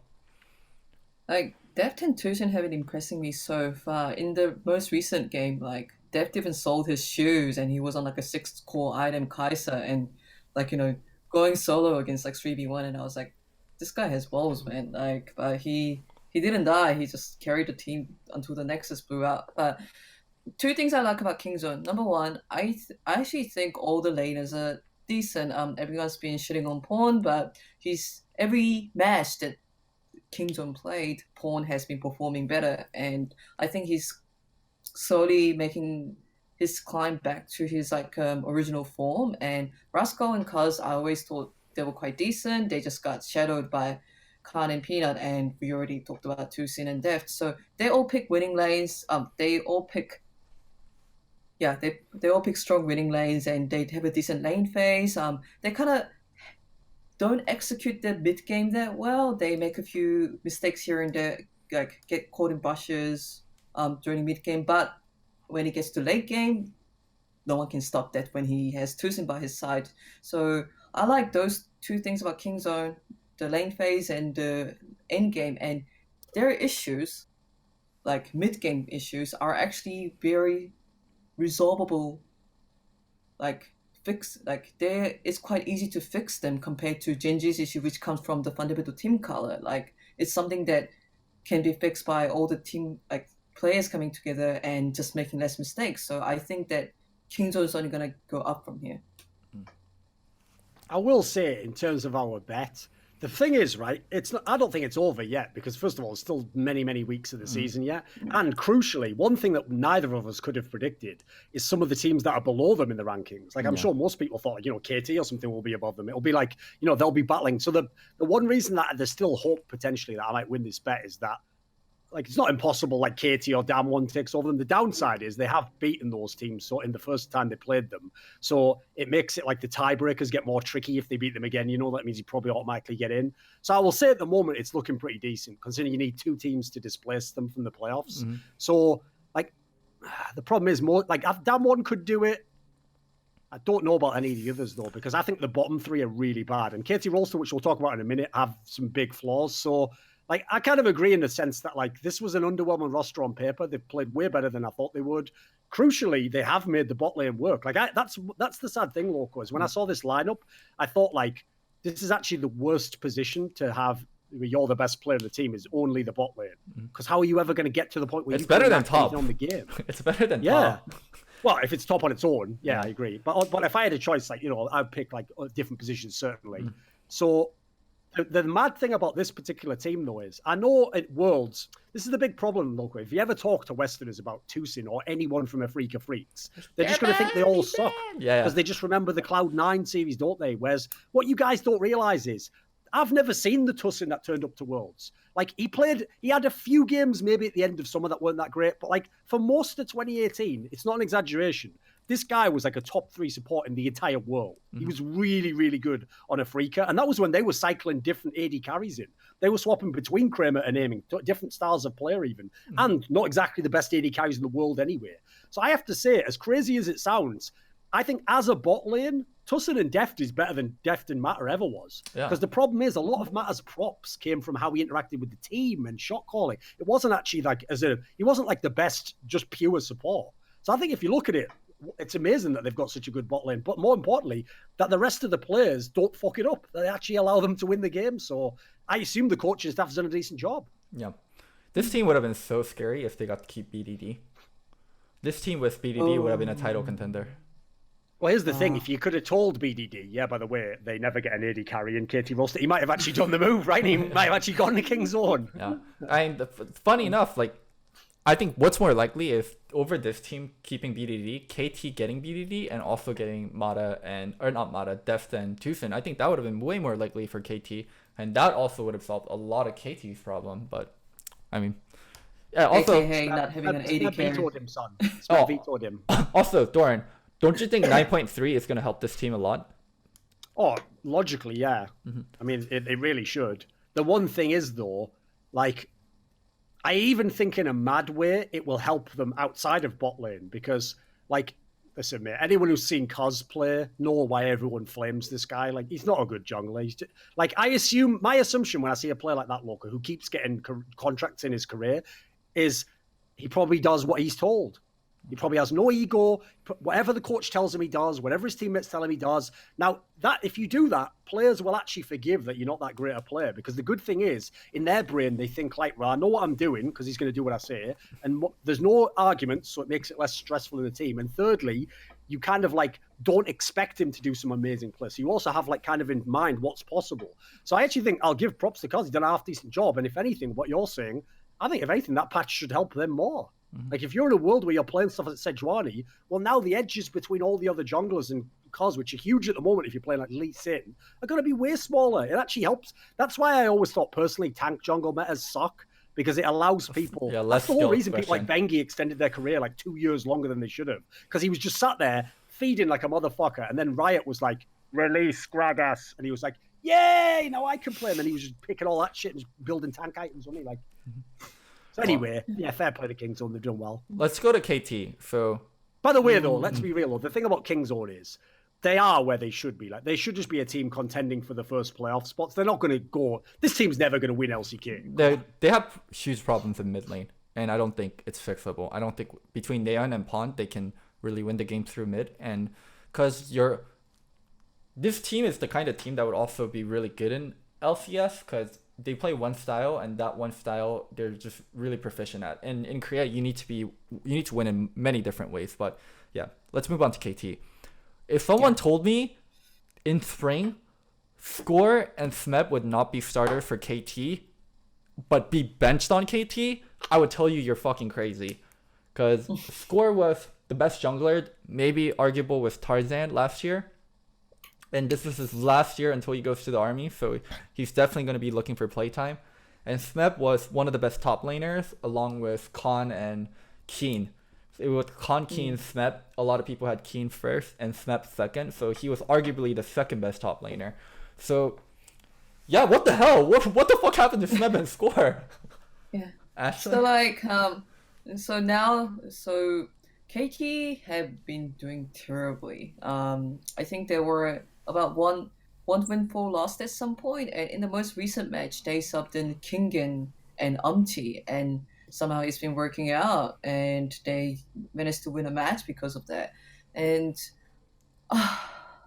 like Smab just like I hope it's a temporary thing, but he just really dropped in form at the moment, and it's exampled by the fact that his Akali didn't look as good as, for example, Summit, Chobi, and Akali is like a really mechanical champion, and I usually look at that to, okay, so this is a very high ceiling player. So Smap has kind of temporarily gone down in form, and I think the meta suits much more than Score in terms of having to go gank early and have all the early aggression, and they've just been trying King and out, and it's been working for them.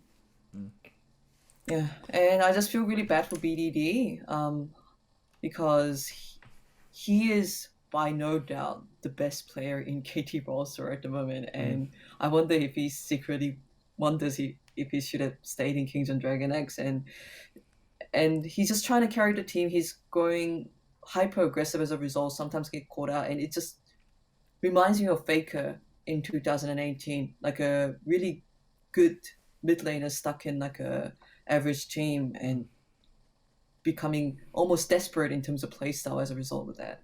Yeah. And they don't have an AD carry. And they're starting Zenit, and so for people that don't watch LCK a lot, KT rotated their roster a lot, and now they finally arrived at a starting five. That's Kingen, BDD, Janet, and Snowflower. So at least they solidify who they're starting. I don't know. Like, I can see them starting Score again any minute. But That's so bad for this team. This team needs synergy, and Score and are such different players. Maybe with 9.3. I don't know, man. I think. Yeah, but Loco, isn't this more in line with like what you said about when you like? So you know the analogy you give, for example, like Wiggly and CLG. It's like even if he's playing badly, he is the future of your team. So you want him to play more to either get experience and get over the problems, or so you can actually know that he's bad. You want to know one way or the other, right? If you've built your whole team around Smeb, which they literally did, like.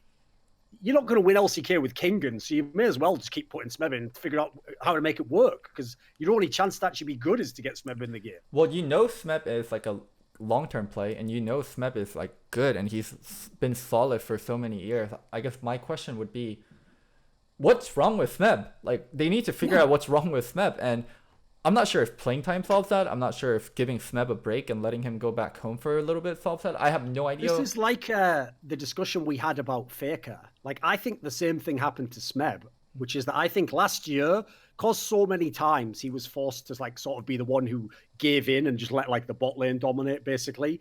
I think that what happened was in his brain, he was like, okay, I put up with it this year because I was trying to win LCK, I was trying to win Worlds, these are all like superstar players. But then when it came to this year, he thought like, I would have been way better than that if I'd have been allowed to play my style. If I'd have been like a carry top laner, team players around me. So he comes to this year, they make this team. Admittedly, I've no doubt he didn't pick all the players because we know they had the AD carry problem. So I don't blame him for that. Yeah. But if he was like using that as an excuse for last year, it doesn't work this year because he didn't have the transformation. He didn't become fucking Khan 3.0 and just take over the whole game with all the carries. Like, he's actually been... The sad thing about Smeb is he's played so much of his career in the era when carries were only like 40% of the meta and he would still play bruisers most of the time, that like everyone calls him like a carry top. They make him sound like he is the next like Flame or Reapered or Marin. But to be honest, Smeb actually is more in the middle. Like, he's actually a very good bruiser player. And then if you get him the right carry matchup, he can be amazing. He can also play tanks pretty well, though. Like, he's actually more of like a versatile player. I actually think, if anything,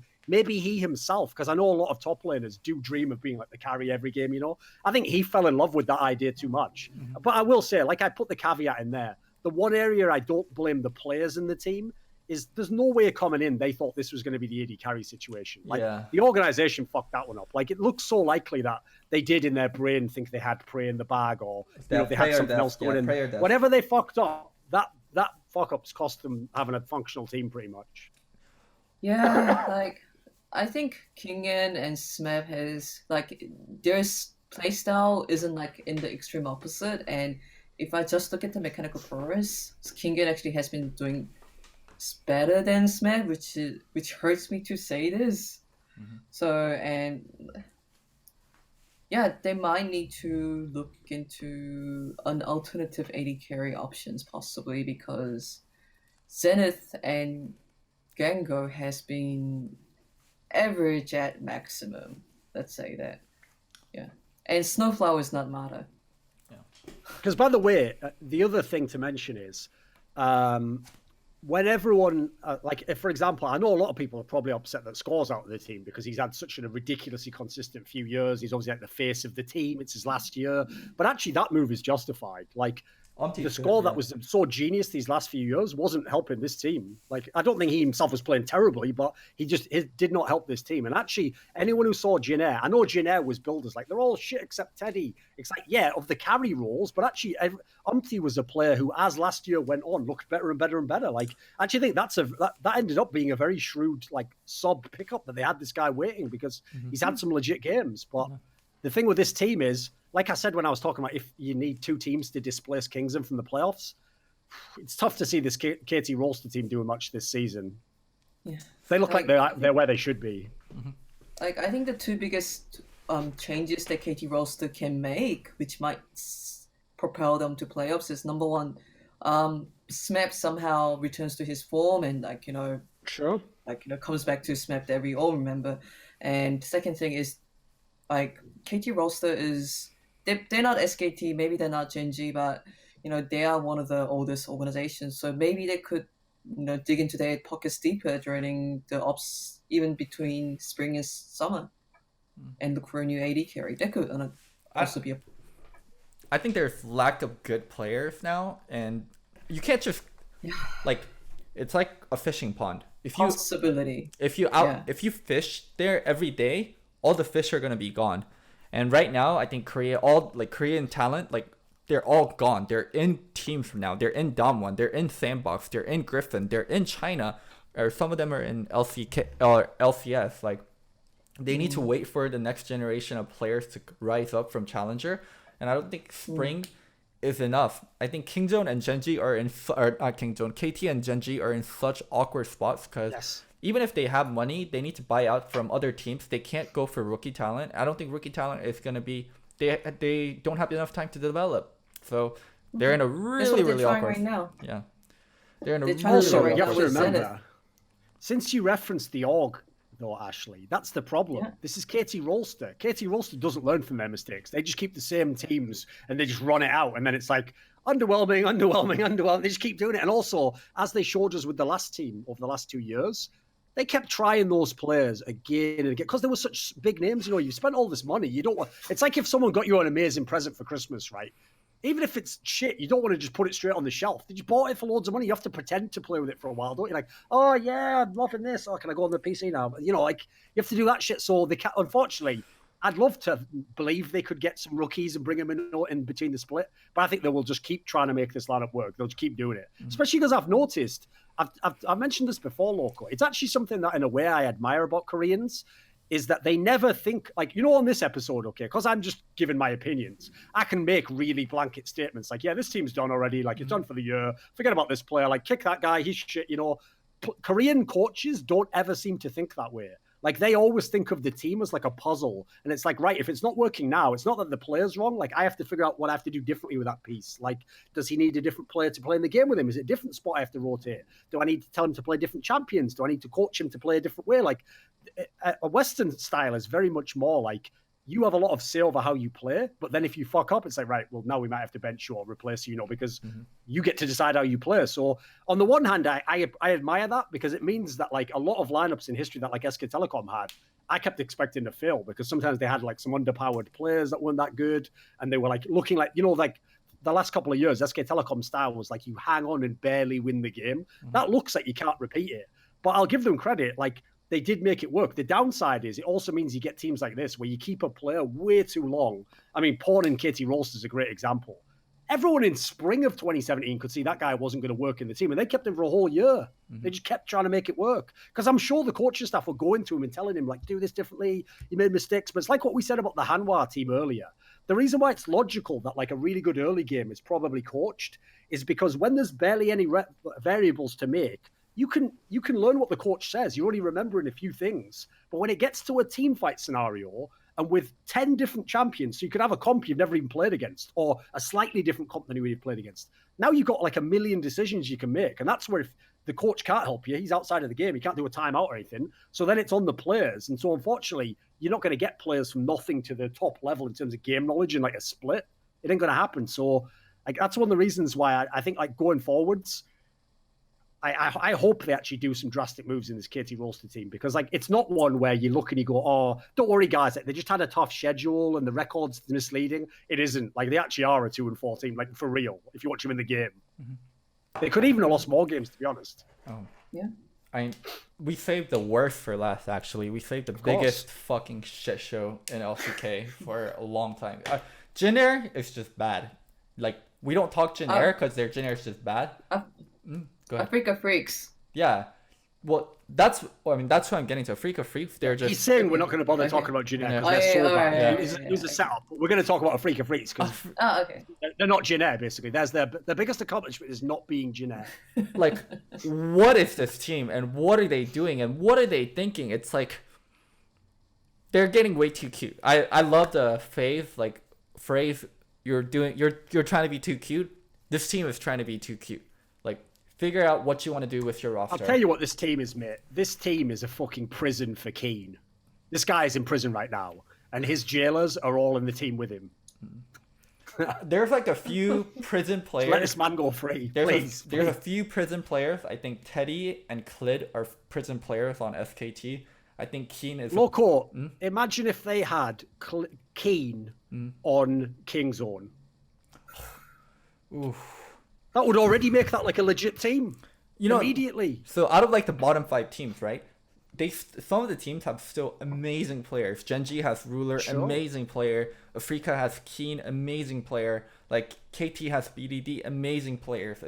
It's also like kind of shitty for Korea because like the bottom 5 teams are holding on to some amazing players and they're not making it work. Like, dude, Keen is so multi-talented, great on carries, great on tanks, great on AD carries. I think Keen is the best AD carry player in Afrika.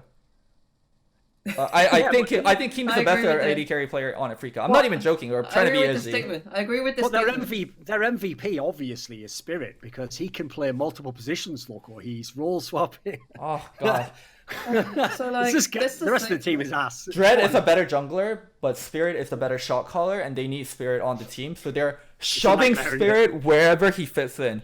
Play AD carry. Yeah. You can't play AD carry. He's literally playing Jarvan bot lane. Like, play AD carry. I don't know how to play AD carry. We'll play Nico and Morgana. Okay, I can play Nico and Morgana. Okay, you're not good enough to be AD carry, but we still need you on the team. Play support. You can play support Jarvan. You play some Jarvan in the jungle. Okay, I'll play support Jarvan. And then now this team is in such a mess, and they need to take this break in 9.3 to really figure stuff out. Oh my god, this team is such a headache. Ashley, you can go ahead. Yes.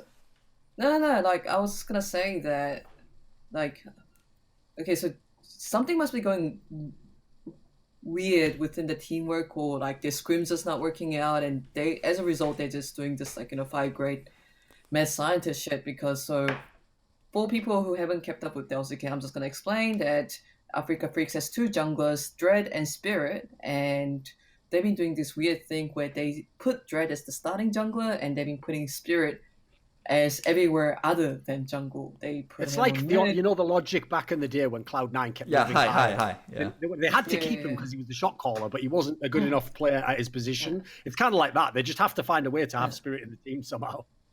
Exactly. Like, some people thought that aiming had a bit of an issue on Scrim or something, so they had to put Spirit on AD carry to replace him, but that doesn't happen to be the case, because in the latest games, they put aiming on AD carry and Spirit on support. So maybe they just need Spirit as the shot caller, but like, it hasn't been working out. And the biggest issue is you can bring in those weird flex like lane swaps as a surprise pick, but the team that comes after will be prepared for it. So Genji wasn't prepared for this surprise pick, so they got toppled. But Kingzone, who came after that, okay, so you are going to play weird picks, so we're gonna just drop winning lanes and just completely roll over you. And it's just like, that's the thing about the cheese picks. Like, if the other team brings in the superior, like, solid, like, standard picks and play it well, cheese picks can't ever surpass that in the late game. So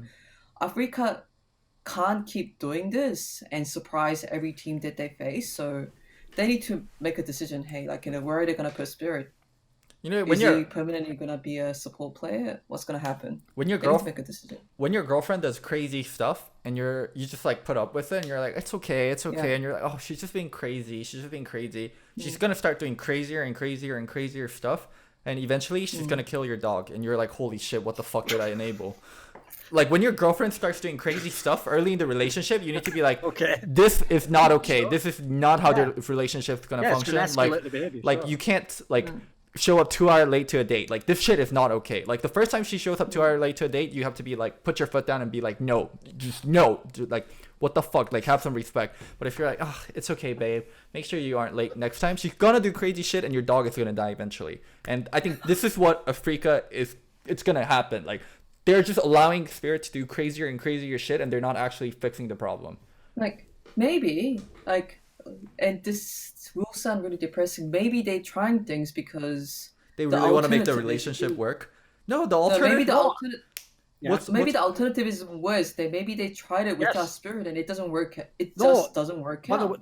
that is literally, by the way, what my assumption. Knowing nothing about the internals of the team, I'm just speculating. If I had to speculate, that's the key thing there, Ashley, is if you did it once, it might just be a pocket thing that you've figured out, or maybe even you did it to snipe the other team. But if you do it a bunch of times and it becomes like clear it's what you're doing, my actual assumption would be that things were going so badly in scrims the whole time that this is the only thing that was working. That's the reason why they did it in Cloud9 with High. Like, they had better players and they were trying to make it work, but every time it never got to the level that it had when High was shot calling the game. So even if he was a worse player at support or jungle, their logic was like, well, we've got to go with the thing that works the best. It's still our best chance, you know? So with Cloud9 and High, they were like, we're going to get relegated if you don't do this. We need to get to Worlds, so we need to do this. Like, they had at least like a goal in mind or like a time crunch in mind. Like, this is so early in the season for you to be doing this. It's like first few weeks of season. Like, why are you going into desperation mode? Why aren't you like taking actual steps to solve the problems and trying to band-aid solutions when you have the whole season? You have the whole season. This is just the start. Like, why are you going this crazy this early? That's my problem with all this. Another thing that I noticed about Africa Freaks is the underperformance of UCAL, which has been a bit sad to see because I was actually, I can't lie, I was saving that to wreck Loco with later, but whatever, we can get into that now. Come on. Yeah, like because UCAL was like in 2018 there was the whole rivalry thing going on with Chobi and UCAL. They were both 17. They only became of age as summer, and they were just like really explosive mid laners who were like, who just broke into the scene completely. And come into this year, like, Chobi's having this 100 KDA and he's flying around in Akali, and UCAL just seems a bit underwhelming. And I wonder what it is. Like, maybe he was very comfortable in playing in KT roster when everyone else was giving him a lot of shot calling, and suddenly in Africa maybe there's a communication breakdown, but he's just not the UCAL I remember from 2018, and that also hurts Africa Freaks a lot, that there is only one solid lane, which is top lane with King, and then every other lane is unreliable at the moment. So from UCAL, like, here's the thing, Loco. The thing is, remember what I said last year about UCAL? The big problem with judging him as a player is there's too many variables that overlap into his play that at the time you couldn't extricate. You couldn't take them away because you'd never see him on another team. So, like, my joke was, remember, the context of how he came into the team was everyone in the team liked everyone else except Pawn because he was just feeding like a motherfucker. So UCAL's literal job initially was just don't be Pawn. He was like, brilliant. What happens? I was not born as Pawn, so I'll just go ahead and not do that then. Great. So by not doing that, his job was just be a stable player. You don't have to be a carry. You don't have to take over the game. Just be a stable player. Play the meta champions. Play Azir if it's available. Just do what we ask, and we've got the star players. We can win elsewhere. The problem is, if he was the player people thought he was going to be, like a superstar, like you're saying, the next Chovy, like him and Chovy are the future of mid lane, this should be the team where he's going ham, because here's the key thing. Whereas Keen is playing pretty well, even though the team's bad, Keen and UCAL are the players who get all the jungle attention.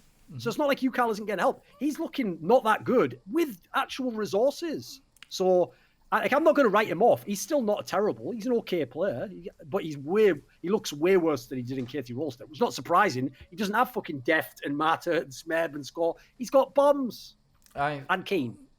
So from UCAL's point of view, I'm equal levels of Chobi last year. I'm equal, like, Chobi's my rival. Like, we're both in top tier, and we also beat them out. We also beat out Griffin in the finals. I'm better than Chobi. Off season comes, we want to replace you. We don't think you're our future, even though you're young. So it's not an age thing. It's a skill level thing. It's a potential thing. We want to replace you, and we want to get BDD. Okay, I'm going to go join Africa. They have Keen. They have Spirit. We're going to have a really strong top side of the map. Things go to shit on Africa. Things are going really well on Griffin.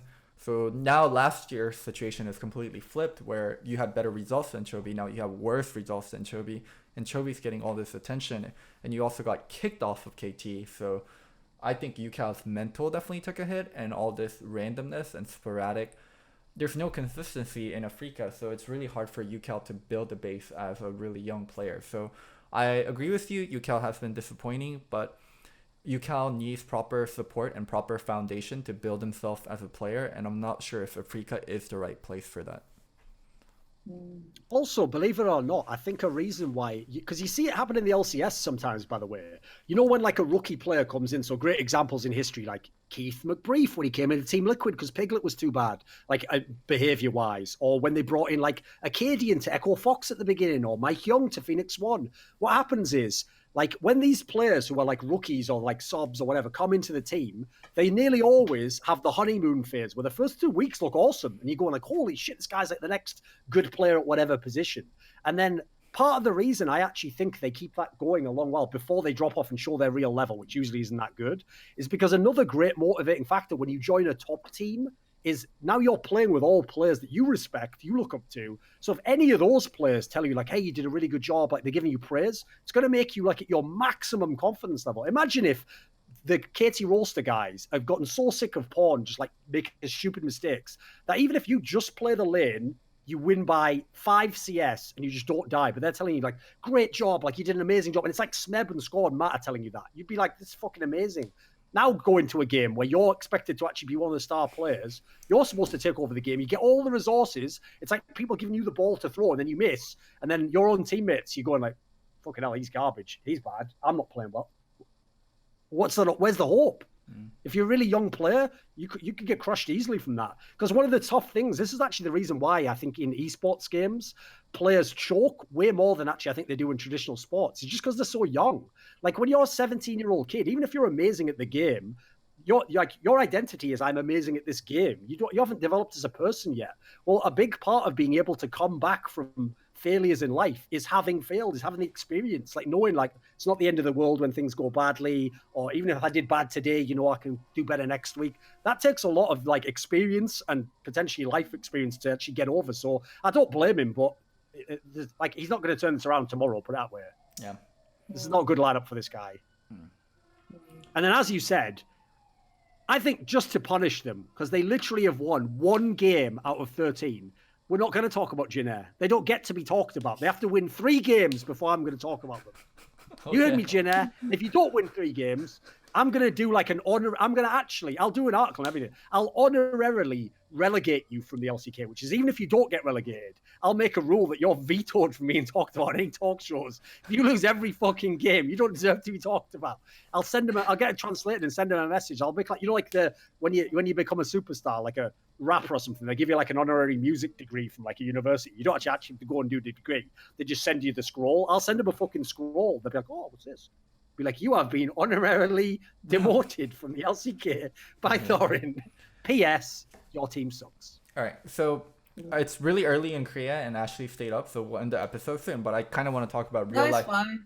Really? A big coffee. Okay. Yeah. We'll talk about real life events that's happened.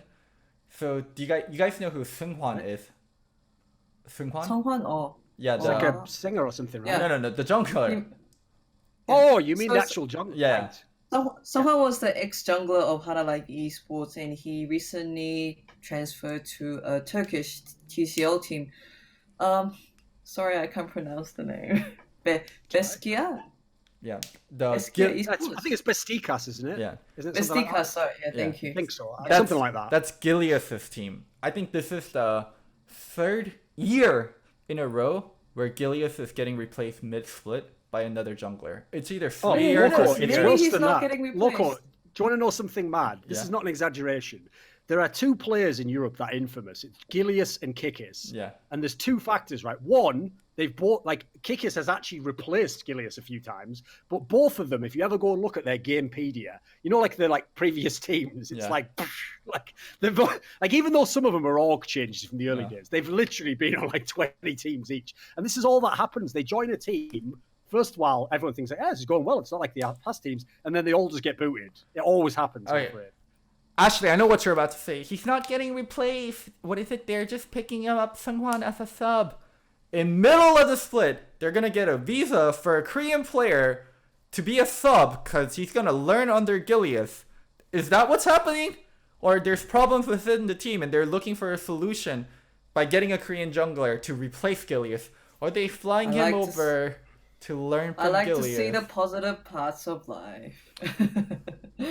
Oh man, It's just me. poor It's Gilly. Why just would you do me. that though? I It's just me. I think it's the universe punishing him for doing all the trash talking, and when he finally came onto the show, he didn't trash talk at all.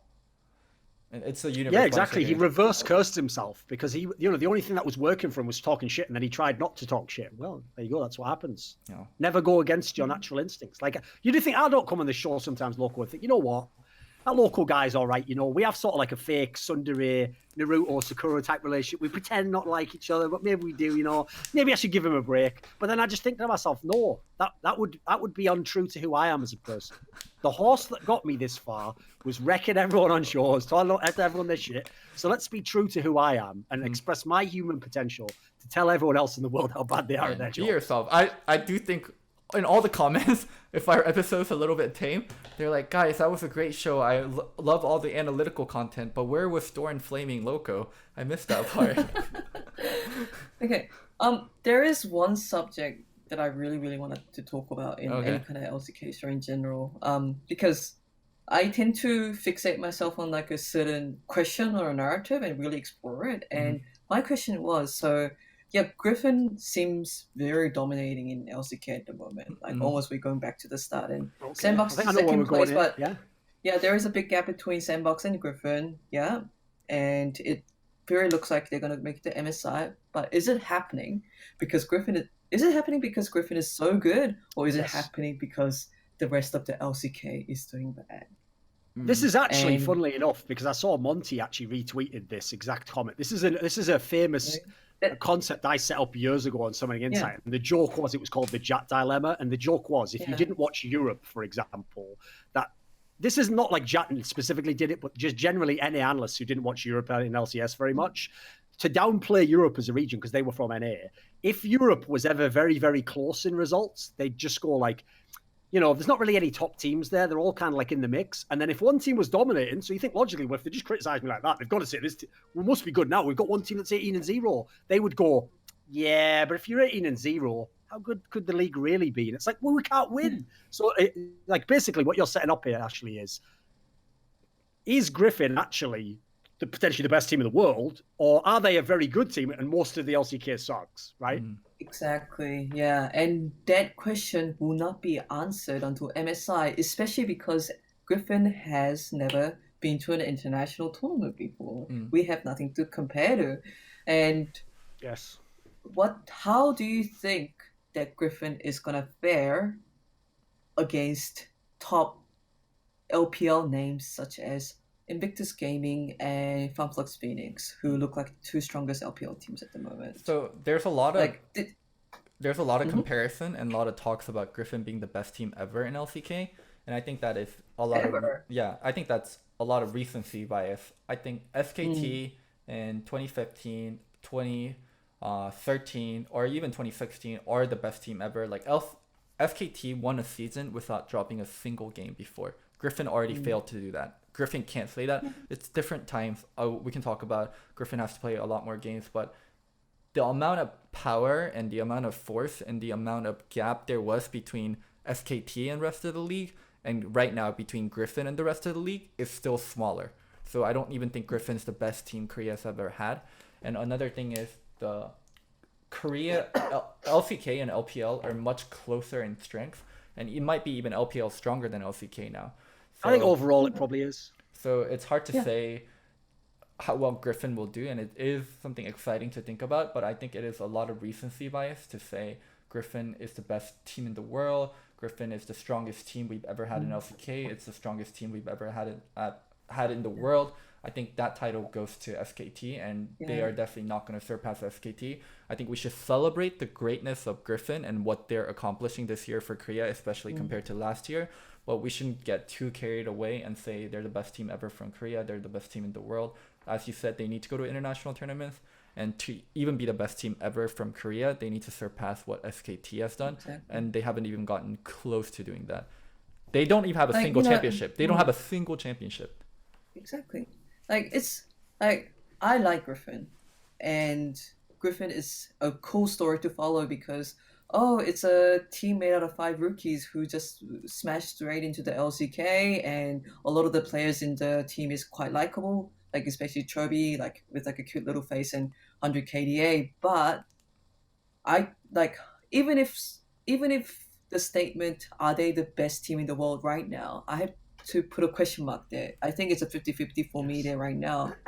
Like LCK is not the most dominating league in the world. Like 2008 here has already proven that, and we don't know how good Griffin's gonna be in internal stage. So yeah, I'm actually really looking forward to MSI right now, just so this bugging question that I have gets somehow answered. So for Korea, or for League of Legends specifically, one thing that's very unique to League of Legends is how region locked it is. Where compared to other games, they have international tournaments almost every month or every few months, most notably CSGO, Super Smash Brothers, Dota 2. They have a lot of international tournament. So that question can get answered very quickly. But for Riot, I love how that storyline builds up. Oh, we're the best in our league. We're the best in our league. And then it happens at MSI, and then things kind of reset during summer, and then it happens again at World. So this storyline building up. I agree with you. That's actually the reason, by the way, why Riot wanted that region lock method. They even said it directly. Like, their logic was, it's like the Super Bowl. You don't want every team to have played 7 times. You want them to ideally meet in the playoffs or play once and play in the playoffs. You know, they wanted it to be like excitement like that. I don't necessarily agree with that much myself, just because my own preference, as you know, is for circuits like CSGO or Dota. But I will say, the one other downside about that approach is it doesn't quite work, the slow build-up of the narrative. Because here's the other factor about Dota and CSGO that is very key to understanding this context of like how good are teams versus each other and in the whole field. Here's the key thing, is also when you meet many times, you get a bigger data sample size. So if you only meet once at MSI, right, everyone, because it's the only one time you met, everyone's going to write the narrative that, like, yeah, they were always better than the team that they beat. The team that lost to them was always worse. Like, this is the way it always had to be. But if that was like CSGO, okay, maybe you won MSI, but then maybe you had a tournament 2 weeks later and the other team wins that. So now you're like, oh, now it's got interesting. Who actually is the better? You don't get that as much in League. So I would say this, there's like 3 sort of sub-questions to Ashley's point here. One is like the angle you were saying, like, can Griffin be the best team ever? The other one is like, is the LCK weak? And then the third one, which I think is an interesting side one, is like, which is the best league, actually? So I think they all, in a way, are connected. So first of all, like, can they be the best team ever? I learned the hard way last year with Kingzone DragonX in Spring Split that even if someone's trajectory is like the line is going up, up, up, up, up, up, up, and they're already at an amazing level, you should never say that someone will accomplish something truly great before they've done it. Because, like, it's not an exaggeration. There's plenty of sports teams that were amazing all the way up to the Super Bowl and then didn't win the Super Bowl. The Patriots. There's plenty. Exactly. There's plenty of amazing teams that are like breaking records in the regular season, like best offense ever, and then they just fall apart for no reason. So the problem is this, right? I know why people do it. What they do is they get the 2 players or 2 teams side by side, and they go, look, this guy who's the best ever, you know, at his level, actually, this guy should overtake him if he keeps going. It's like, yeah, but here's the difference. The guy who's established did do that. Even if you think this guy could do better, you don't know that. This guy can say, I did it. Like, that's my proof. I was the best. So the problem is, like, Kingzone DragonX last year looked fucking amazing in the Spring Split. That's when they were never losing games. They never lost lane almost. Every team fight was just easy because they had so many good players. But you saw, not only did they collapse in MSI, they never even made Worlds. It was ridiculous how, because that's how, just as like when you get the right player, you can click into like a way higher gear, you can go the other way as well. Like the second it turns off, you're not just going to go from number 1 to number 2. You can go from number 1 to number 5. You can drop way off when things go badly. So I have to have a bit of that in mind. Even though Griffin does look like probably the best like rookie team I've ever seen, I still have to consider what if, like, for example, what if Viper just goes bad in like a month? Could happen. Yeah. And then that team will be way less exciting. Then on the angle of like, are they the best team in the world? Even though I set that up before, that it's kind of an unfair context to be like, well, the rest of the league sucks. That's my problem, though, is like, who have I seen Griffin beat that I think is really good? Because obviously, like, Sandbox Gaming looks good, but they're rookies. The other teams in the league, SK Telecom, I said, they're not actually that good even for a third-place team. They look a bit underwhelming. The rest of the teams have all the names, Kingzone, Jajik, but they're terrible. So I have to say, dominating that league, the eye test looks amazing. The eye test looks like you are the best. But the actual, like, difficulty you have isn't that good. And this is why I'll bring it up, because the reason why MSI will be perfect is because obviously the team everyone wants to see come from China is Invictus Gaming. Loco, if you ever had a team who on paper looks like they have the style to beat Griffin, it is Invictus Gaming. Because what is the problem with Griffin? if you let them get through laning phase to the team fight, it's game over. Because they will pick the team fights and they will win them all. And they have comps you can't practice for because they have a different champion coming out every fucking lane that you don't know. IG is the team that can smash those lanes in the first 20 minutes. They could do it, and they've got a good jungler who could go head-to-head with Tarzan. So, first of all, I'm very interested to see IG versus them. And then just as a quick side note, I would personally say the LPL is actually stronger than LCK at the moment. Just from the eye test, like the top teams in the LPL, there's a lot of good teams actually there. Yeah. They're not all like world beaters, but like, here's the difference. If you go in LPL and you go like positions 3 to 6, that kicks the shit out of LCK 3 to 6, in my opinion. Yeah. Like another thing I wanted to add is like the one game where Griffin looked mortal. There were 2 times. Once they lost game 2 against Sandbox, and then the other time was when they almost lost to Hana Life Esports on they had like a 50k goal behind or something, and both times the team drafted such a strong lane comp that even with Griffin with their supernatural like team firing fights, they just couldn't overtake the lead. Laning, yeah. Yeah, they just couldn't overtake the advantage the other team has built up through the laning phase, and it's going back to Thorin, like IG. And thinking about how strong of a lane phase they have, they might just become the team that beats Griffin. And yeah, I'm just pretty excited because going back to the whole playstyle thing, I don't think that Griffin plays the LPL style. I think they play a alternate, more cautious version of. I think they play a new style. I don't think I've ever seen a team like this before, Loco. Yeah. What do you think? What team would you compare them to in history? Is there anyone you could even vaguely? There's parts you can compare this team to, but in its entirety and the whole completeness of the team, I don't think you can. There is like an interview coming out soon. I can't tell you who that is, but it's from one of the people in Griffin, and they are actually aware of it, and they simply called the playstyle of Griffin the evolved version of LCK. They are completely aware of it. Okay. All right. Yeah. Because, for example, another thing that they're really crazy at as well. I mean, I'm not someone who if you notice, I very rarely talk about the draft because I'm not an expert in that part of the game, like all the matchups, And I actually think generally, if of all the areas of the game, if you know the least about draft, just don't even mention it because you have to be an expert to know that one. You can comment on the style of play and the team, but everyone can see those things. So I think fans already spend way too much time obsessing about if you pick the wrong pick. Like, you don't know, guys. But I will say this: when they do their drafts, even as a layman, I'm amazed how many times, Loco, they actually play out the draft based on what you would assume the win condition is in the draft. It's ridiculous. So, like, when they look like they lost the draft, that's actually because they know from the picks that the opponent got, like, well, we can't play this particular style, so we'll draft for a style that will still give us a chance to win the game. Like, maybe we get heavy engage or something, Maybe we make a poke comp if they're a team fight comp or something, Like, they know how to actually sort of balance out the draft in that sense. That's actually really unique. Mm-hmm. Because like you say, a lot of teams in many regions have one really good style. You just play that style, and if someone can beat that style, they beat you. Mm-hmm. Griffin is very self-aware in every aspect in terms of like what kind of champion pool the individual players have, what the strengths and weaknesses of the individual laners are. Like in the moments in the game, hey, we're going to win this 1v1, we're going to win this team fight. They're very self-aware. That's how I would describe like that guy, Loco, the coach, CV Max. Who, like, I only know when he was like a fucking terrible player in the LCK, so I'm amazed that guy's come. This guy, I don't know him, I've never seen an interview with him. Must be some incredible coach, because actually, I'll give you the one comparison. He reminds me of when they made the first Rocks and they had Nofair, because Nofair was also like a fucking genius in the draft sometimes. Mm-hmm. I mean, CV Max is a good coach. Nothing to take away. Shitty player, but great coach. Also very strong opinions and can get buy-in from players.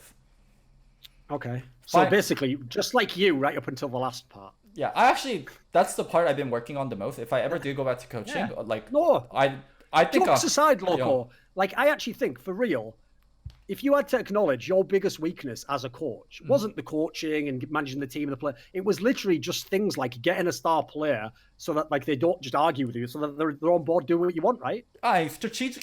Whenever people shit talk me, whenever even my biggest haters shit talk me, do they criticize me for my draft, for my game knowledge, for my, the hours put in? Is Loco a lazy coach? Is Loco a dumb coach? no, I never get criticized for that. It's arguing with players and like the emotional aspects of it and getting the buy-in from players. And if I ever do coach again, like these are like, I mean, I think just growing older as a person is something I'm working on and working with other people. Loco, this is why I've brought this up many times, because you have to admit it. That is the one area Monty was sort of right. It's like it's going to be very hard for anyone who's like 23 to be a head coach of a team, you know, just because they haven't had the life experience, you know. And so, like, I've never done that to flame you completely, but he was sort of right on that one. Of course, I had a choice. Yeah, I mean, and also vice versa. Because I was younger, I had advantages that an older coach wouldn't have. But probably not best suited for head coach role when I was younger. That's why, though, if you notice, whenever TSM, for example, changes coach, I always stress that they actually shouldn't look for coaches the same way a normal team does. Because a normal team is looking for the guy who can do the draft, can do the strategy, work with whoever we give you, and just make a good, decent team, right? A team like TSM, because they're trying to be the best, they basically need to get the best out of all their players.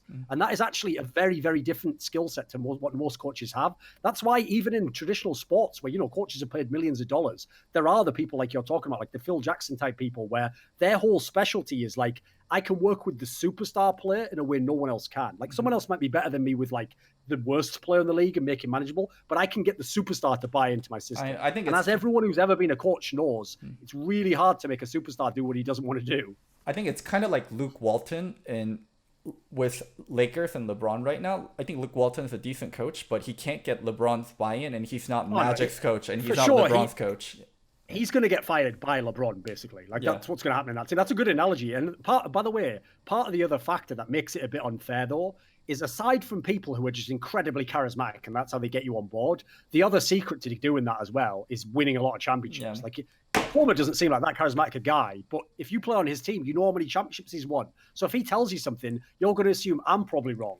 Whereas the difference is, like, if you haven't won, he could just go, who the fuck does this guy know? Yeah, I mean, like, the biggest, like, the superstar coaches would be, like, Steve Kerr and, Belichick. And these people have so much fucking championships, and the main star player on their team, Tom Brady and Steph Curry, both really buy into the coach's system. So now you have the head superstar and the coach on the same wavelength, and everyone else just follows under that. Okay, final topic before we let Ashley go. Three world champions went over to North America from Korea: Crown, Bang, and Core JJ. How do you think each of them is doing, and are you surprised by them? We could go one by one. So like I haven't kept up with Na Lcs as much as LCK did, so I'm just gonna like. Or you can just tell us how you think they would have done, and then like we can compare that to what happened. So I'm not actually surprised that Core JJ is doing so well in NALCS, and I don't.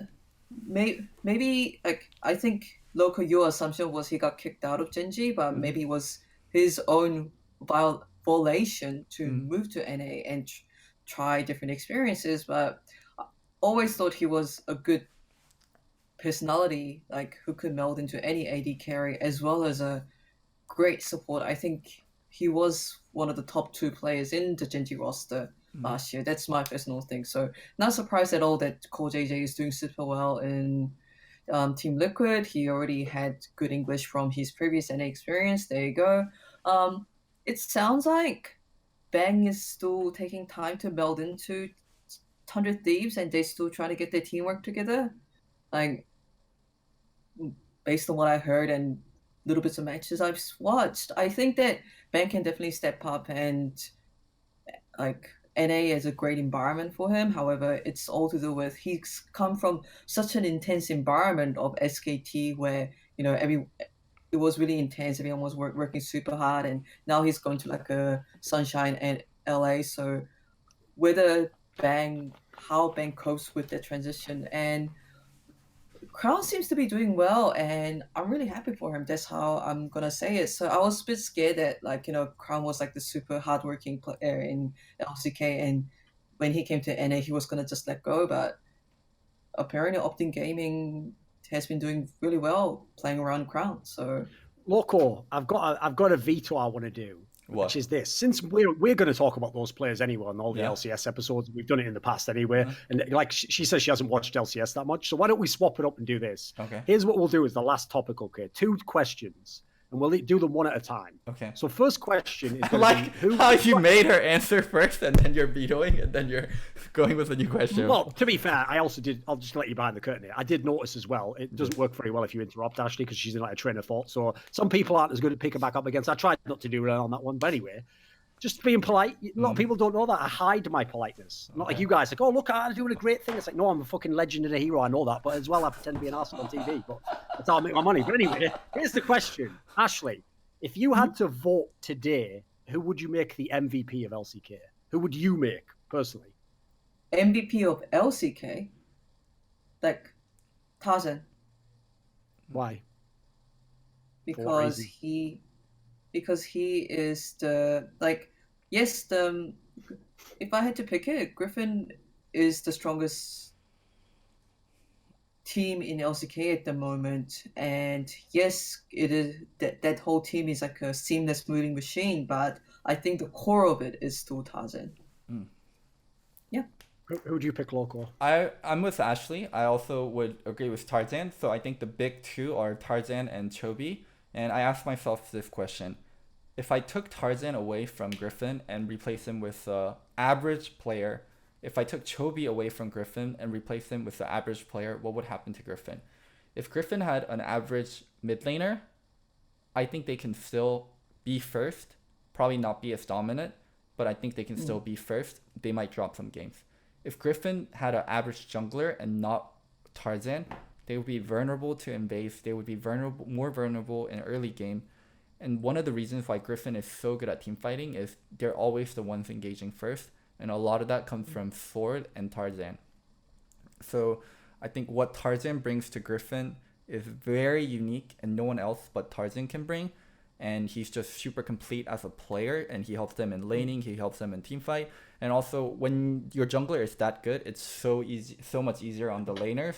And when your jungler is consistently opening up team fights and still being a threat, it's really easy to do damage. So I think Chobi and Tarzan both benefit from each other, but I think Tarzan is way more valuable than Chobi is.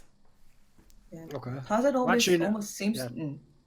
Tarzan almost seems to define the Griffin's team color almost, and this is something CB Max mentioned in one of the MVP interviews. He doesn't consider Tarzan as a jungler. He almost considers him as a laner and gives him resource and attention as such. And that's just how much influence he has as a player in that team and his playstyle. Well, in that case, we're actually going to be unanimous on this one because I actually thought Ashley that Loco would get baited into picking Chovy because he does go ham whenever there's like a star player and try and go fucking. He has a bit of a bias towards mid laners if you notice. That sort of aren't as good as they're made out to be. But anyway, I would actually say for similar reasons that some of you guys are mentioning here. Like first of all, like I said, whenever I watch junglers, I always try to look based on the pathing and how they respond to the lanes. I want to see, does it look like the coach tells him how to play and he has like a protocol that he follows, like, right, when this person calls me at this time, I go, or does it look like they're making the decisions? And I told you, when I watch Tarzan, it looks like he looks like the mastermind behind the team in the game to me. Like, I actually think some of those other players, and no doubt Chovy and Viper will be very good players, and they might still be in the best team, but their team would lose way more games if they had anyone other than Tarzan in the game. Like I said, even when you're losing a game, you can't invade and just take his jungle, which you do to every other team that's behind in the game. This guy fuck you up. And you'll be in the perfect lane at the right time to respond. So he protects, like I think Viper actually benefits so much from having a player like Tarzan. He is protected to farm in the bot lane so much. It's unreal. You can't dive that lane. And then since the top lane is Sion every game anyway, well, you're not diving top lane either, so you can leave him on an island. Like, what's mad is I normally don't give junglers MVP because it's such a team role, but this is like one of the rare exceptions I've seen where I think it's the opposite. I don't think the team makes this. It's not like when Rox Tigers makes Peanut look like the best jungler. This is Tarzan makes the rest of them look like the best players. Yeah, this is like when we think about like the breakout junglers, we think of those explosive, aggressive talents straight out solo queue, like Canyon more recently, on Fleek, Peanut when he like broke into old rocks. But Tarzan's a different kind. He plays with the mechanics of a solo queue talent, but with the brains of someone who's Much been more doing this better and yeah. for a while. Like that's what I'm really amazed by younger junglers doing so well, because jungling is like a role where you have to understand the mid lane, you have to understand the top lane, you have Yeah. to understand the bot lane, and he understands every aspect of it as well as the dynamics of the jungle itself. And it's really crazy just how good it is on every aspect of jungle. Damn. You know, What's funny is we actually have a similar. Oh, go ahead, Loco. this show's been going on for so long where the light was on left side of Ashley's face and the sun kept moving, and then now it's on the right side of Ashley's face. Sure, yeah. And also, Right, we're near the end. yeah, and also the last thing I want to say about Tarzan is when you think of best junglers in the world ever, I would say people like Score, people maybe during Dandy. Worlds, people would say like Dandy, Broxa, Bengi. Dandy, Bengi, and Score were all really flawed, where they had really great strengths that was covered up by their team, but they weren't really well rounded. Like Bengi infamously couldn't play carries. Dandy was Dandy, a lot of credit went to Mata, and without Mata he wasn't that great. Score also very, very intelligent, but not the greatest on some of the early game champions. Very known for his Smite. pathing, yeah, or Smite or his early game mechanics. Tarzan has all the strengths of Bengi, Score, Dandy, whoever you want to name. Like innovative, good early, good smite, good pathing, good team fight, good Big mechanics. champion pool. Yeah, big champion pool. He's the most well-rounded, best jungler we've ever had. And I don't think Tarzan will ever eclipse Bengi's career, because the amount of career that Bengi's built is too much. But I think Tarzan is the best jungler ever, and he's going to be touted as the best jungler ever. I know really early, and I talked about not naming teams the best and not comparing Griffin to SKT, but Tarzan is so well-rounded and so good in so many ways. Yeah, I agree with it. Like, just before, I was being realistic in saying, hey, I don't even know if Griffin's the best team in the world, but I think that Tarzan is definitely the best jungler in the world, like, no doubt. And he has a potential to be the best jungler in the history. Like, he's so well-rounded, it's ridiculous. It's like I said, but when normally when you're viewing junglers, it is the hardest role to like individually tell how good a player is, especially because, like I said before, until they've gone on multiple teams, you don't get to see by contrast what's different about how they play with different teammates. So you never know. For example, like Dandy's the best example ever because he had so much talent around him. I do think, like, I until the last couple of years, I would have said Dandy was the best jungler ever, but I would also have to have put the asterisk that, like, he had some of the most talent he ever played with of any player in Korean history. Like, he had amazing lanes. That's actually why in Dandy's prime, people won't know this now because he won Worlds in LCK, but there used to be a really good debate you could have of who was better, Kakao or Dandy, because the difference was Kakao went to the KT Arrows where actually they weren't a good team and he had to just hard carry them, like full carry jungler. Meanwhile, Dandy was just servicing all these amazing lanes, yeah, perfectly, but I always wondered, and I saw this in LPL, by the way, if you put him on a team without good laners, what happens? Well, he actually couldn't carry that team as a supportive jungler. He couldn't make it happen. He didn't have the laners. So the same thing, when I said earlier, like, I still give a caveat because they haven't played internationally, like maybe Ning might be a better jungler. But the one thing I would say goes against that is, look who Ning's fucking solo laners are. He might have the best solo laners in the world. Mm-hmm. So that's actually an unfair advantage he has over Tarzan. Like, everyone will say now, yeah, but Tarzan has Viper and Trophy. That's the second split ever. Like, these aren't, it's not like he's got unfair players. And like I said, I think he makes Viper look unfair. It's not the other way around. It's not because he's playing with Viper so sick. So I think I would agree. It's the only player in history, I think, that was simultaneously a candidate for smartest jungler and best mechanical jungler. That has never happened ever. In fact, I've always made the point, I always use Peanut as my example. So many of the mechanical junglers get overrated because they just are playing in a meta where you can pick like Lee Sin and they've got 3 winning lanes. And yeah, listen, mate, I reckon I could go in some of these games and fucking pull off some kicks if I had 3 winning lanes and Faker in my lane. So, like, the difference is this guy is doing it without any of that stuff. Like, he actually can play all the other champions and he can carry if he gets the chance. Mm-hmm. So it does feel OP as well. We'll just leave it on that one then. I think that's a good ending. Well, Ashley, any final thoughts? Anything you want to shout out before you leave? No, I'm just like, I've been tracking this whole, like, I've been very intently tracking the whole story of is LCK, like, what's up with the rise of the new teams, like, you know, is LCK doing bad or is just Griffin really well? I've been asking this question to every player interviews that I've been going, so I'm just really excited to see what the new Lunar New Year break brings, and whether the teams that are struggling at the moment use that break to find their footing and propel themselves through the 9.3 meta. So yeah, just looking forward to LCK coming back in.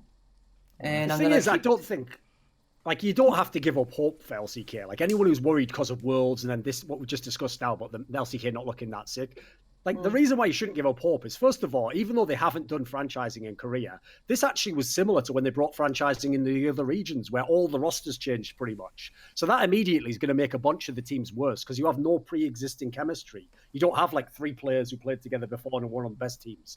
Then you have to add in, at the moment, this is the weakest LCK is at, but that's just because the teams that were meant to be good aren't good at the moment. So inevitably, some of those teams will improve. Some of them will make roster moves. I think the difference is, by the summer, LCK will be strong again. Like, by Worlds, I think absolutely they'll be able to challenge the LPL when they go to Worlds with the 3 teams they send.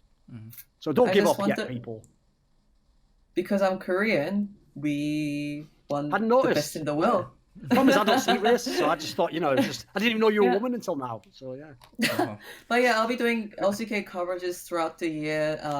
Like, follow my Twitter and shit, etc. Because I might be one of the only English-speaking on-site journalists who cover LCK live, and I'll be there for every matches and video interviews and exclusive interviews. So if you like LCK and if you wanna keep track of everything, if you can keep track of me too, that'll be great. Thorin, we should have like what is it? If you get big enough, we should have like a company where we own a company where we have our own talk show. Like, we would host this league show, and you could host like a CS:GO show, and then we can get Monty to host like an Overwatch show. So like you, me, and Monty would be founding members, and then we would cover, like, we would be like a journalism / content creator company. We can have Ashley cover Korea. We can get Kelsey fired from 100 Thieves and send her back to Europe to cover for us, and I would cover NA, and we would be like we'd be like a super big journalist company. That would be pretty dope. Yeah. Investors, if you're interested, reach out. Okay. Exactly. Listen, we're the Griffin of fucking content creation. We're these young, hungry up and comers. I'm not that young, really, but we'll pretend. Are you calling yourself Tarzan? Listen, in many ways, I am the Tarzan. Like, I've got Viper over here. He's a decent AD carry, but like, I make the whole show. I set him up.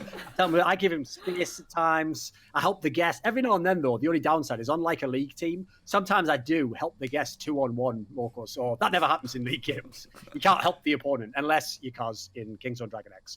That's the end of this episode.